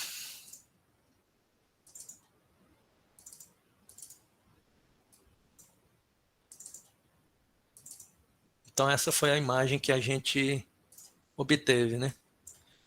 Ó, tá aí. Você está dando para ver aí? Né? Assim, tem uma estrela logo abaixo. Tem uma estrela logo abaixo. Pessoal, o céu tá terrível. Vocês estão vendo que tem isso daqui. Isso é nuvem, tá, pessoal? Esse troço branco que está aqui é nuvem. Ou talvez não seja nuvem. Talvez eu tenha esquecido de desligar a luz da garagem. Deixa eu desligar a luz da garagem, pessoal. Só um segundo. Ok. E aí, que Olá, sensacional demais, cara. Puta, nossa, muito legal. E daqui a pouco ele vai abrir o Astrobin. Vai passar as fotos que ele conseguiu, né? Cada foto é uma obra de arte. Putz, mas o trabalho que dá também, né? Show demais. Dá trabalhinho mesmo. Ele é muito Mas igual ele falou, né? Vai apanhando, né? Por exemplo, agora tem um setup fixo, já agiliza bastante. Provavelmente quase uma hora para montar o setup num lugar que fosse observar, né? E eu fiquei impressionado com ele falando daquele software que faz tudo, né? Controla a maquinária toda, faz correção. Ou seja, o software também vai evoluindo, né? De algum jeito. Junto com a maquinária. Sim, com certeza. Olavo, você sabe como é que se fazia guiagem antigamente? Na época que não tinha computador? Você usava uma ocular com um retículo, colocava no seu telescópio, e aí você ia... lógico, a câmera não estava no telescópio, a câmera estava aqui em cima com uma lente, ou então com um outro telescópio. No seu telescópio que usava para guiar, você colocava uma ocular reticulada e se você fosse expor por 3 horas, você ia ficar 3 horas com o olho na ocular e fazendo correções manuais na montagem para manter aquela estrela no centro do retículo. Uau! Então, assim, quem fazia foto naquela época, esses eram heróis. Os dinossauros da astrofotografia eram... Os caras era violento, viu? Hoje é moleza, né, pessoal? Hoje é moleza. Comparado. Moleza não tá, não, mas comparado com essa época. Comparado com aquela época, hoje não é nada, né? Então, olha só, ele está conseguindo guiar relativamente bem, né? O erro de guiagem aqui é 0,43 segundos de arco. 0,43 segundos de arco, é bem baixo isso. Apesar do céu. O céu tá uma porcaria, pessoal. Eu olhei aqui agora pro céu, eu não vi estrela nenhuma, né? A gente está capturando aqui alguma imagem, mas o que acontece, pessoal? Tem alguns fatores aí que estão dificultando para a gente obter uma imagem melhor. O principal deles, eu vou dizer qual é. O principal deles é que hoje está um dia quente, né? Como eu falei para vocês. Então fez sol durante o dia inteiro. O telescópio estava quente. Então, eu tirei a tampa do telescópio naquele momento que a gente começou aqui a live e não deu tempo do telescópio esfriar e entrar em equilíbrio térmico com o ambiente. Então, a gente está vendo aqui o resultado de correntes de ar. Turbulência dentro do tubo do telescópio. Tá? Então, mas mesmo assim, pessoal, dá para ver aí, né? Que é uma galáxia espiral mesmo. Tá? Eu desliguei a luz aqui, vamos ver como é que vai sair o segundo frame. E aí a gente pode deixar mais 2 frames e eu posso falar para vocês um pouquinho aqui da questão das imagens lá, mostrar algumas imagens e as diferenças, né, entre os equipamentos que eu tinha antes, que eu tenho hoje e tal, mostrar um pouco como é que isso afeta a qualidade da imagem. Então, deixa só ele terminar aqui. O professor falou que no início o senhor também já fez foto com câmeras. Fiz. Eu tinha uma Canon T3i. Mas não utilizava esse setup, não? Era um sistema de guiagem? Como é que era o setup da câmera? O setup era parecido. Era um telescópio de guiagem com a câmera de guiagem. E o telescópio era igualzinho, só que ao invés de eu ter uma câmera entendi. Uma câmera CCD, você utilizava a câmera acoplada ao telescópio. Ao telescópio, isso. Bom. Câmera acoplada ao telescópio. E eu já fiz fotos também com câmera sem estar acoplada ao telescópio, com a lente da própria câmera também. Dá para fazer muita coisa. Vou mostrar algumas fotos. Sim, essa é a curiosidade. Só com a câmera. Só para recapitular, então, enquanto colhe a imagem, o meu kit básico de software para fazer essa fotografia, eu começo com um software que controla a montagem. Qual que é a sequência, professor? Aí, Olavo, isso vai variar tanto com o setup que fica um pouco complicado falar. Sabe por quê? Por que eu estou dizendo isso? Porque, por exemplo, pode ser que você compre uma montagem que ela tem a capacidade de fazer o acompanhamento do objeto, mas ela não tem a capacidade de fazer autoguiagem. Então, você não vai ter software de autoguiagem, certo? Qual a diferença entre fazer acompanhamento do objeto e autoguiagem? O que é uma coisa e o que é outra, professor? Tá. O acompanhamento é basicamente você ter um motor ali no eixo que está movimentando a montagem na mesma velocidade do movimento sideral, de rotação da Terra, né? Da rotação da Terra, isso. Então, ela vai manter o objeto no campo, no centro do campo, se ela estiver perfeitamente alinhada com o polo sul celeste. Se o seu eixo de ascensão reta estiver alinhado. Isso é o acompanhamento. Mas esse acompanhamento, ele não é perfeito. Para fins de fotografia, e principalmente para fotografias de longuíssima exposição, né?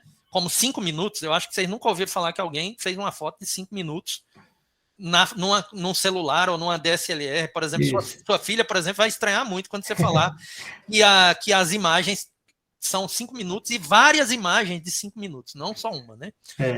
Mas o que acontece? Durante esse tempo todo, você tem pequenas imperfeições nas engrenagens da sua montagem, né? No sistema lá de redução das engrenagens. Então, essa estrela que deveria ficar paradinha, ela se movimenta um pouco. Certo. E à medida que ela se movimenta, ela causa o que na imagem? Ela borra a sua imagem. Então, para compensar esse movimento, a gente usa um software como esse aqui, que faz autoguiagem. O que esse software faz? Ele monitora a posição de uma estrela no pixel da sua câmera de guiagem. Quando a estrela ela sai daquele pixel um pouquinho, esse software manda um comando para a sua montagem para que a montagem faça um movimento oposto e retorne aquela estrela de guiagem para aquele centro do pixel. Vamos dizer que esse segundo software seria uma sintonia fina do primeiro. Perfeito. É uma sintonia fina do primeiro. Ele elimina os erros de acompanhamento. Né? Ele elimina os erros de acompanhamento. Mas, para isso, você precisa ter uma montagem que seja capaz de se comunicar e receber esses comandos, esses pulsos de movimentação, esses pulsos de guiagem. Algumas montagens têm essa funcionalidade e outras não. Né? Então, assim, se você vai começar em astrofotografia com uma montagem que tenha essa capacidade de fazer autoguiagem, aí você vai precisar de um software de autoguiagem. Geralmente o que se usa é o PHD mesmo, esse que eu estou usando, ele é gratuito, e ele é um software excelente, né? Então o PHD 2, a versão mais recente dele é o PHD 2, que vocês estão vendo aqui. É gratuito, né? Você baixa, é super simples de usar, e enfim, é o software para fazer a guiagem. Você vai precisar de um software para controlar a sua câmera e para fazer as exposições, para dizer qual é o tempo de exposição que você vai querer expor, né? Se a fotografia vai ser de 2 minutos, de 5 minutos, enfim. E o tempo, pessoal, de exposição, ele varia. Se você não tiver autoguiagem, você não vai conseguir chegar a tempos de exposição muito longos. Porque vocês têm que pensar que essas imperfeições de guiagem, elas vão se acumulando no tempo. Então, se você não tiver autoguiagem e você tentar fazer uma exposição de 3 minutos, por exemplo, vai sair um borrão só, né? Por quê? Porque você não fez essa correção fina no acompanhamento e a imagem as estrelas estão ali, né? O seu objeto está ali se movimentando, né? Professor, mas para uma simples observação basta o acompanhamento, não é isso? Assim, para observação visual basta um acompanhamento, né? Okay. Basta um acompanhamento. Eu diria que ter uma montagem computadorizada que faça o go-to, ou seja, que você diga assim, eu quero observar Andrômeda. Você coloca lá M31 e aperta um botão e a montagem se movimenta e aponta para M31. Facilita muito. Facilita muito, né? Mas também, para algumas pessoas, tira um pouco digamos assim, do prazer que algumas pessoas têm de procurar o objeto, de saber se localizar no céu, de aprender mais o céu, né? Então, assim, varia. Tem gente que gosta, né, de sofrer e de aprender na marra. Né? Então, ou que talvez não tenha dinheiro para comprar uma montagem com go-to, né, gente? Porque essas coisas são caras. Então, assim, né, quando eu comecei lá, estava no 2º ano de farmácia, eu comprei um telescópio vintage lá, chinês, um refratorzinho chinês de 70 milímetros, que veio todo lascado, com um tripé todo lascado de madeira e tudo mais. Quem nunca, né? Que o camarada que me vendeu não sabia o que fazer com o telescópio, nunca tinha usado, não sabia como usar, e me vendeu assim barato, porque se vendesse cara eu não tinha dinheiro para comprar. Então, a pessoa começa a acomodar, né? Se não tiver um telescópio, usa um binóculo. O importante é olhar para o céu e aprender. A gente na aula comentou que é melhor ter um bom binóculos do que um péssimo telescópio. Sim, porque se você, pessoal, investe num telescópio e o telescópio é muito vagabundo, você vai desistir, né? Você vai falar, não, isso não é para mim, né? Então não é muito legal, você pode se desestimular mesmo. Eu costumo falar, eu vou colocar aqui, pessoal, tem 2 grupos no Facebook. Um é Mercado da Astronomia, e o outro é o Balcão da Astronomia. Sempre tem gente vendendo equipamento usado lá, mas equipamentos bons, né? Então, se algum de vocês algum dia tiver interesse em adquirir algum equipamento e tiver em dúvida e tudo, eu estou à disposição, tá? Pode me mandar um WhatsApp, um e-mail, qualquer coisa, que eu ajudo a escolher baseado naquilo que você quer, pessoal, porque assim também não existe, né? Muita gente fala assim, qual telescópio comprar? Qual é o melhor telescópio para comprar? Pessoal, antes de responder essa pergunta, você tem que saber para que eu vou usar esse telescópio. Né? Então, eu estou começando, então talvez eu quero só observar o céu. Né? Então, quero fazer a observação do céu.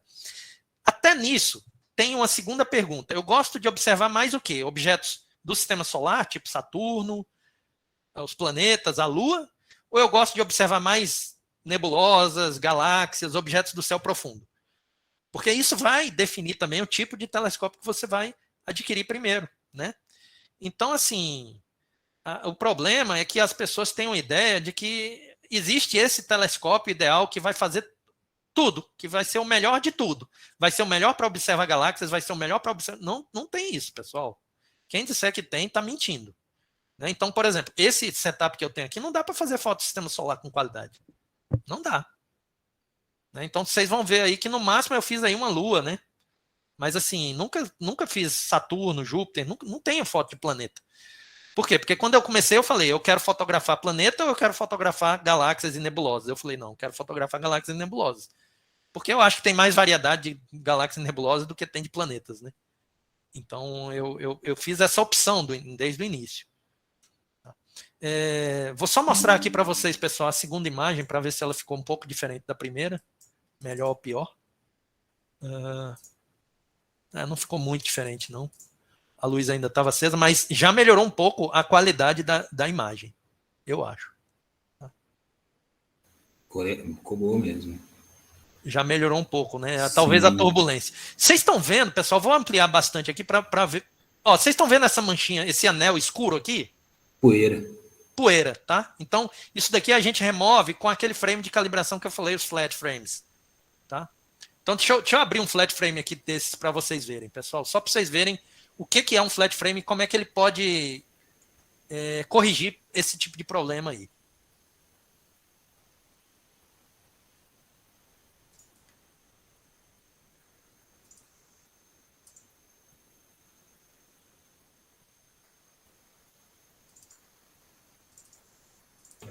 Olavo, você sabe a distância dessa galáxia que o professor está fotografando?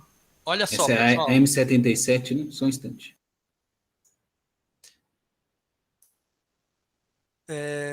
Ia ver se tem aqui, mas eu acho que não tem, não. Mas no estelar deve ter.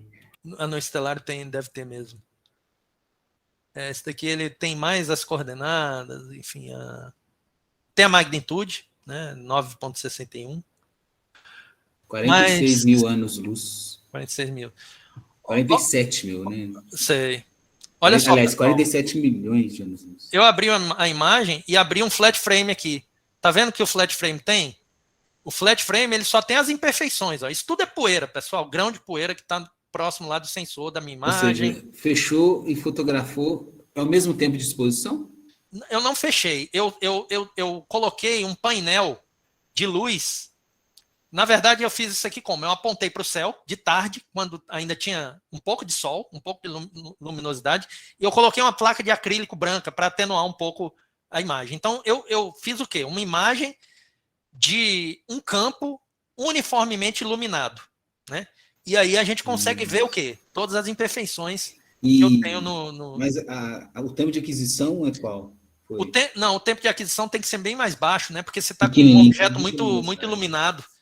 Né? Você está fotografando de dia, então você tem que ajustar o tempo de exposição para nem ficar estourado demais e nem escuro demais. Em torno de 0,01 segundos de exposição. Interessante que dá para ver os grãos de poeiras todos, né? Todos, né? Dá para ver tudo. Ó. Inclusive, dá para ver Dá para ver que aqui no centro é mais escuro, né? Tá vendo? Não sei se dá para ir, porque na minha tela dá para ver. Né, no caso aí foi tirado com espelho ou com a lente? Não, foi tirado no telescópio mesmo. Você bota lá essa placa de acrílico no refletor, no telescópio principal. Refletor, ok. Tá certo? Bom, pessoal, eu vou disparar mais duas dessas fotos aí, e vou mostrar aqui para vocês a história que eu falei para vocês, a galeria aqui no Astrobin, para mostrar um pouco a diferença, né, essa história da curva de aprendizagem, né? Porque assim, a gente vai aprendendo com o sofrimento, né? Com aquilo que a gente vai apanhando no início. Então, aqui, pessoal, são as minhas primeiras astrofotografias, tá? Eu vou abrir aqui. Então, mostrar para vocês a primeira foto de uma galáxia que eu fiz. Aliás, foi a primeira vez que eu vi uma galáxia.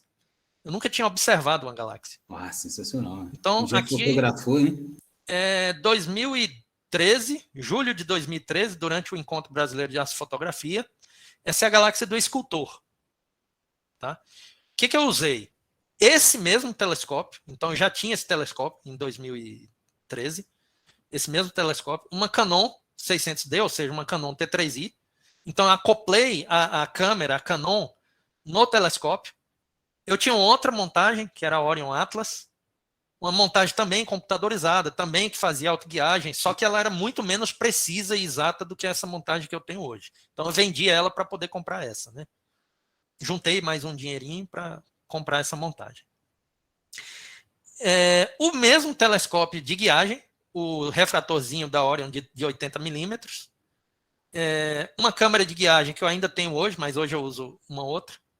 Enfim, era isso daí. Essa imagem ela tem 2 horas e 10 minutos de duração. Foram 26 imagens de 300 segundos, de 5 minutos. Porém, pessoal, a câmera era uma T3i, uma câmera fotográfica comum. Ela já era colorida, então não precisava de filtros, fazer luminância, vermelho, verde, azul. Né? Cada foto já me dava a imagem colorida, tá certo? Então, eu vou tentar colocar aqui essa imagem do lado da outra. E uma pergunta, aproveitando. Quando você aproxima o mouse, aparecem umas coordenadas. Isso tá. é algo que se insere ou é do Astrobin? É do Astrobin. O Astrobin ele faz o plate solve da sua imagem. Né? Então, ele identifica os objetos da sua imagem.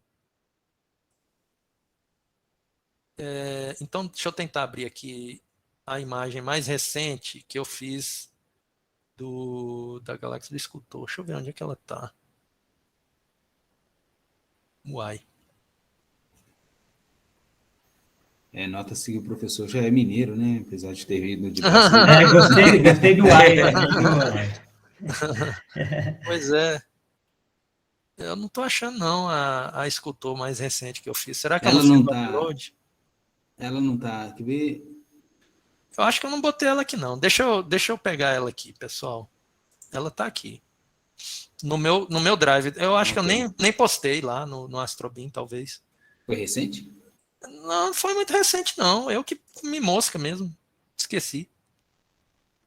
A idade, né, pessoal? Deixa eu ver aqui. Deve estar aqui, processadas, entre as fotos processadas.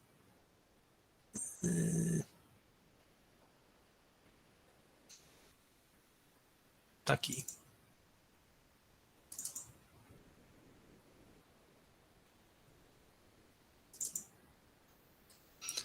Tá. Deixa eu pegar aqui. Pronto. Então, eu estou comparando aí essa imagem com essa imagem aqui, ó.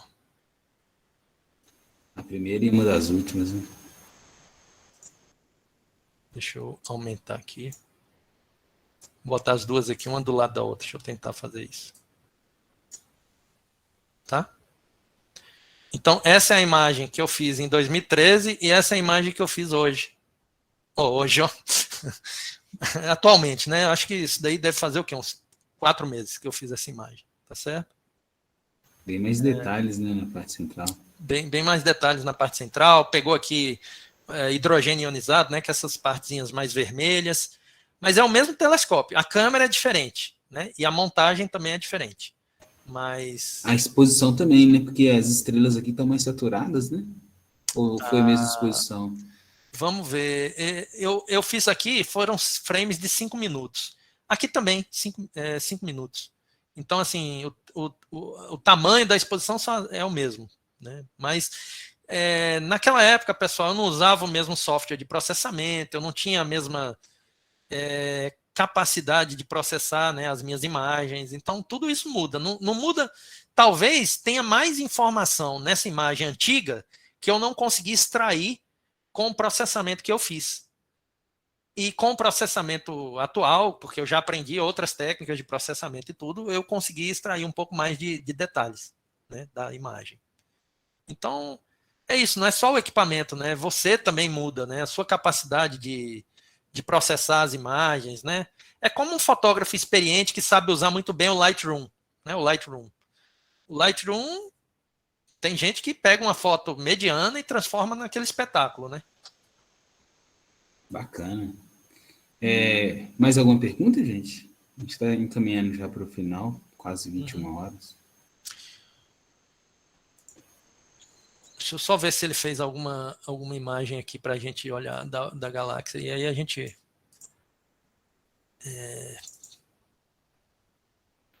O senhor colocou algum filtro nessas últimas que o senhor mandou fazer aí, professor, não? Não. Fiz... porque mesmo que eu tivesse colocado filtros, ela ainda ia aparecer preta e branca. Só quando eu combinasse a imagem do filtro verde, azul e vermelho que ela ia se transformar numa imagem colorida, entendeu?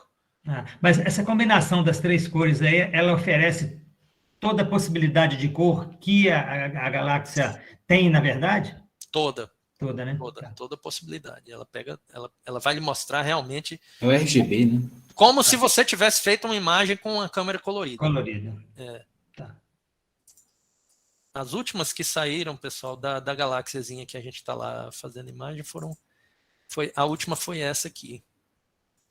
Tá? Então, reparem que agora sim, agora a imagem está bem melhor do que antes. Bacana, hein? Tá? E deu tempo também de a turbulência diminuir? Isso, com certeza. Vocês notem que as estrelas estão mais pontuais, né? Assim, é uma galáxiazinha pequena e muito tênue, né? Talvez eu precisasse de um tempo de exposição ainda maior. Talvez tentar aí uns 10 minutos de exposição, né? Ou 7 minutos, alguma coisa assim. Eu fiz 5 minutos. Mas ia dar uma imagem bacana, pessoal. Se a gente tivesse tempo aqui para fazer várias exposições de luminância e várias exposições nos filtros, ia ficar uma imagem bem bonitinha da M77. Tá? Então, isso daqui é como a gente pega a imagem, né? Então, por exemplo, pessoal, deixa eu só mostrar. A última coisa que eu vou mostrar para vocês é mostrar uma imagem antes e depois do processamento. Tá? Então, deixa eu pegar aqui. Boa, fico muito curioso com isso também.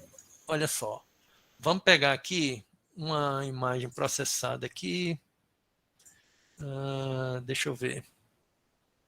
Vou pegar aqui Centaurus A, tá? Centaurus A, vamos abrir aqui um frame de luminância. Então, essa imagem aqui, pessoal, é uma imagem de uma galáxia, chama Centaurus A, tá? Então, vocês estão vendo aí. Ela tem essa banda de poeira aí na frente.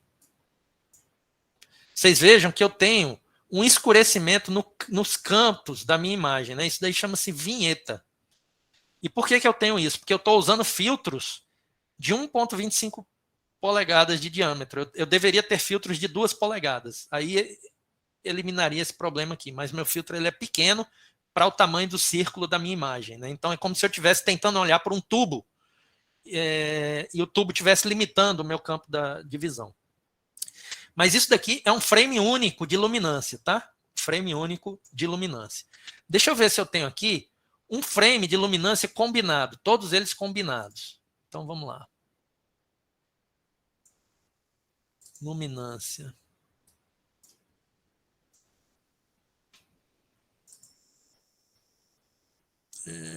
Light, luminância. Aqui, ó.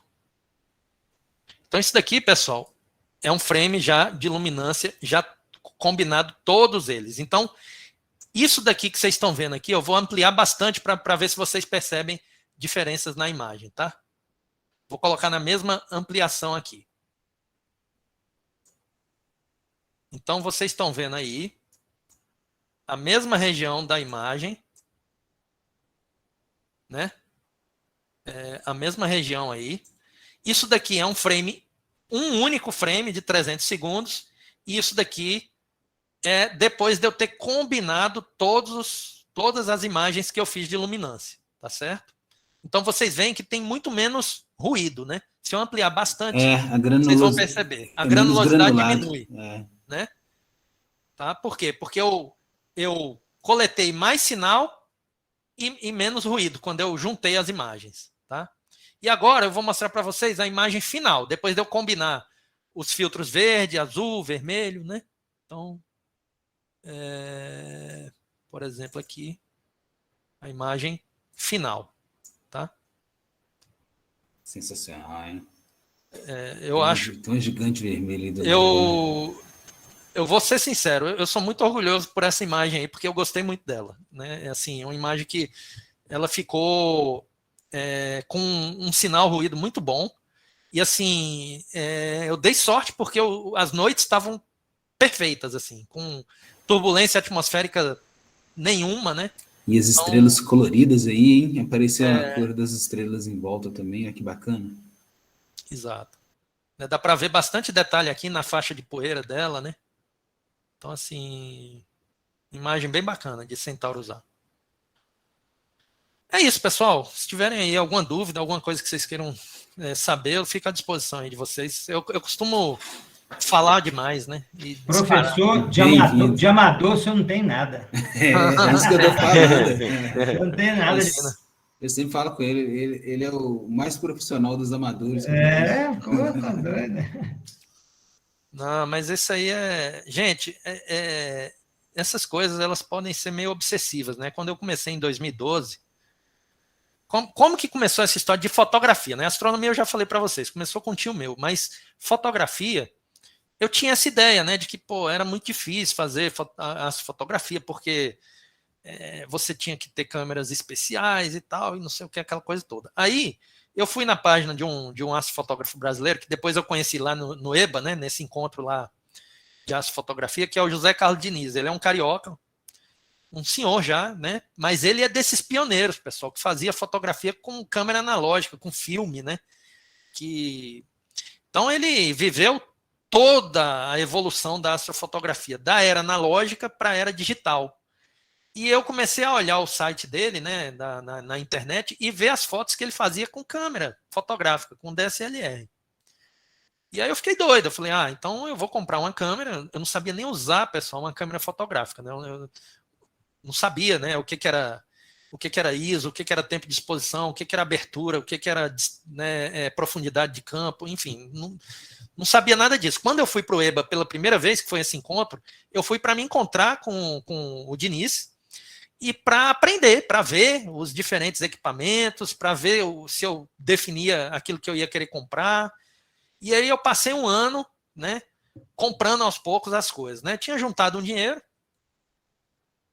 e fui comprando as coisas. E minha esposa tinha uma amiga que estava nos Estados Unidos, ela morava em Nova York, e eu fui entulhando o apartamento dela com treco, né? Fui mandando lá para ela. Deixa eu ver que está aparecendo um. A imagem ficou pronta aí, hein? Acho que foi, acho que a imagem ficou pronta. E aí eu fui, pessoal, mas foi uma coisa assim. O que tá apitando, hein? Deixa eu ver. Já sei o que é, pessoal. Olha aí, nublou de vez, certo? O que aconteceu? Isso é legal para vocês verem aqui, né? O que aconteceu? Perdeu a estrela de guiagem. Aliás, agora perdeu, mas voltou, né? Então, se vocês olharem aqui, pessoal, essa linha aqui, branca aqui, onde eu estou passando o mouse, é a intensidade, digamos assim, luminosa da minha estrela de guiagem. Olha o que aconteceu. Ela foi caindo, caindo, caindo. Por quê? Porque nuvem que está passando lá em cima, né? Então, esse apito que eu estava escutando aqui, estava até preocupado, porque é um alarme, né? Era o alarme do programa de guiagem dizendo, olha, perdi a estrela de guiagem, porque passou uma nuvem aqui, né? Então, ele avisou isso daí. Tá? Não é nada grave, não, mas era isso daí. Mas aí eu estava falando para vocês, né, pessoal, aí foi meio que uma obsessão, entendeu? Sabe quando você passa assim o dia inteiro lendo sobre uma coisa? Olhando site, aprendendo, não sei o quê, e assim, você fica naquela febre, né? É muito legal, porque ocupa o seu tempo, né, de uma maneira produtiva. Você se sente produtivo, você sente que você está aprendendo alguma coisa. É fantástico. Bom, só para terminar mesmo, né, as duas últimas imagens que a gente fez para a gente fechar. Talvez elas não estejam legais, porque ele está perdendo a estrela de guiagem, né? Então ele não está guiando bem. A última imagem foi essa aqui. É bem parecida com aquela anterior que eu já tinha mostrado, né? Talvez aí na projeção não dê para vocês verem direito, mas a estrutura dos braços espirais está nitidamente visível já. Quando amplia fica granulado. Fica granulado porque tem bastante ruído, né? É um frame que não foi calibrado com os darks, nem... Mas é isso aí. Eu vou parar aqui a guiagem para ela não ficar apitando, né? E vou desconectar aqui a câmera de guiagem. Mas eu espero que tenha dado para vocês terem uma noção aí da brincadeira, do que a brincadeira envolve. Então, gente, gostaria de agradecer o professor Eduardo, né, nessas 2 últimas palestras aí de encerramento do nosso curso. E alguma pergunta, gente? Algum cumprimento, algum comentário? Fiquem à vontade. Eu queria agradecer muito, achei muito interessante a aula, viu, professor? Obrigado. Muito obrigado, muito obrigado mesmo. O senhor realmente não tem nada de amador, é um profissional e muito bom, viu? Muito obrigado.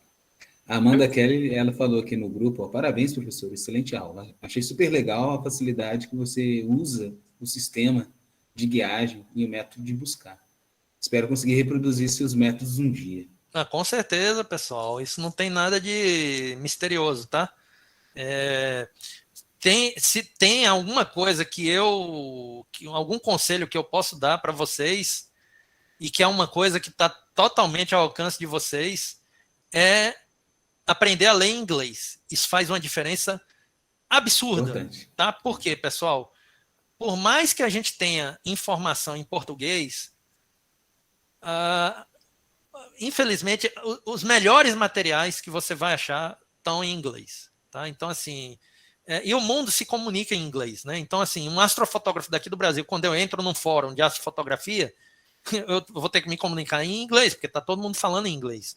Então, é muito mais fácil de você achar informação em inglês do que em português. Então, assim, estou falando porque tem muita gente jovem, gente que está agora fazendo curso e tudo, e é uma coisa muito importante, pessoal, vocês desenrolarem o inglês. Minimamente, não precisa ser fluente em inglês, né? Se for, melhor ainda, obviamente, mas conseguir ler em inglês já é muita coisa.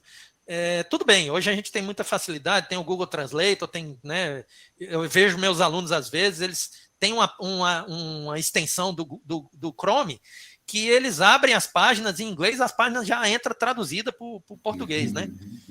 Mas e se você tiver com um vídeo no YouTube de uma pessoa falando e tentando lhe explicar alguma coisa? E se não tiver legenda, né, em português? A legenda está em inglês também. O idioma ajuda, né, professor? Ajuda muito, pessoal. Quebra muita barreira, né? Então, isso é uma coisa que ajuda bastante.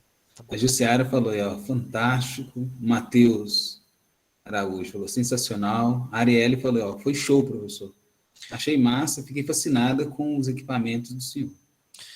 Valeu, muito obrigado, pessoal. Olha, eu gosto muito de falar sobre aquilo que eu tenho paixão, né? Então, também quero dizer para vocês que o observatório está à disposição. Quando vocês quiserem fazer uma visita aqui, é só passar esse tempo aí esquisito que a gente está vivendo. Né? Eu gosto de fazer pizza também, então qualquer dia a gente pode marcar aí pode marcar uma pizza. Profissional, a pizza é profissional, né? É bem boa a pizza, viu? Eu não tenho modéstia, não. Eu acho que é a melhor pizza de Diamantina. Aí, tá certo. Mas, eu quero dizer o seguinte, que não é não estou falando isso à toa, não, tá? A gente marca mesmo. Vamos marcar, mas quando vocês vierem, tem que ser numa época de inverno, tipo entre maio e agosto. Entre maio e agosto. Que é quando a gente tem céus realmente bons aqui em Diamantina. E aí a gente faz isso. Quem sabe entre maio e agosto do ano que vem, a gente faz uma confraternização aí. Aí, a Evelyn não esquece não, Olavo, eu tô nessa, hein? Sim, a gente mantém contato. É isso aí. Então é isso, gente. Boa noite, vou encerrando Boa noite. A gravação aqui agora. E é isso, sexta-feira tem um repeteco com o professor. Chame familiares, caso tenha interesse. E é isso, até o futuro. Boa noite. Valeu. Boa noite, obrigado. Até mais, valeu, tchau. Até o futuro. Gostando do nosso conteúdo? Compartilhe, curta, siga.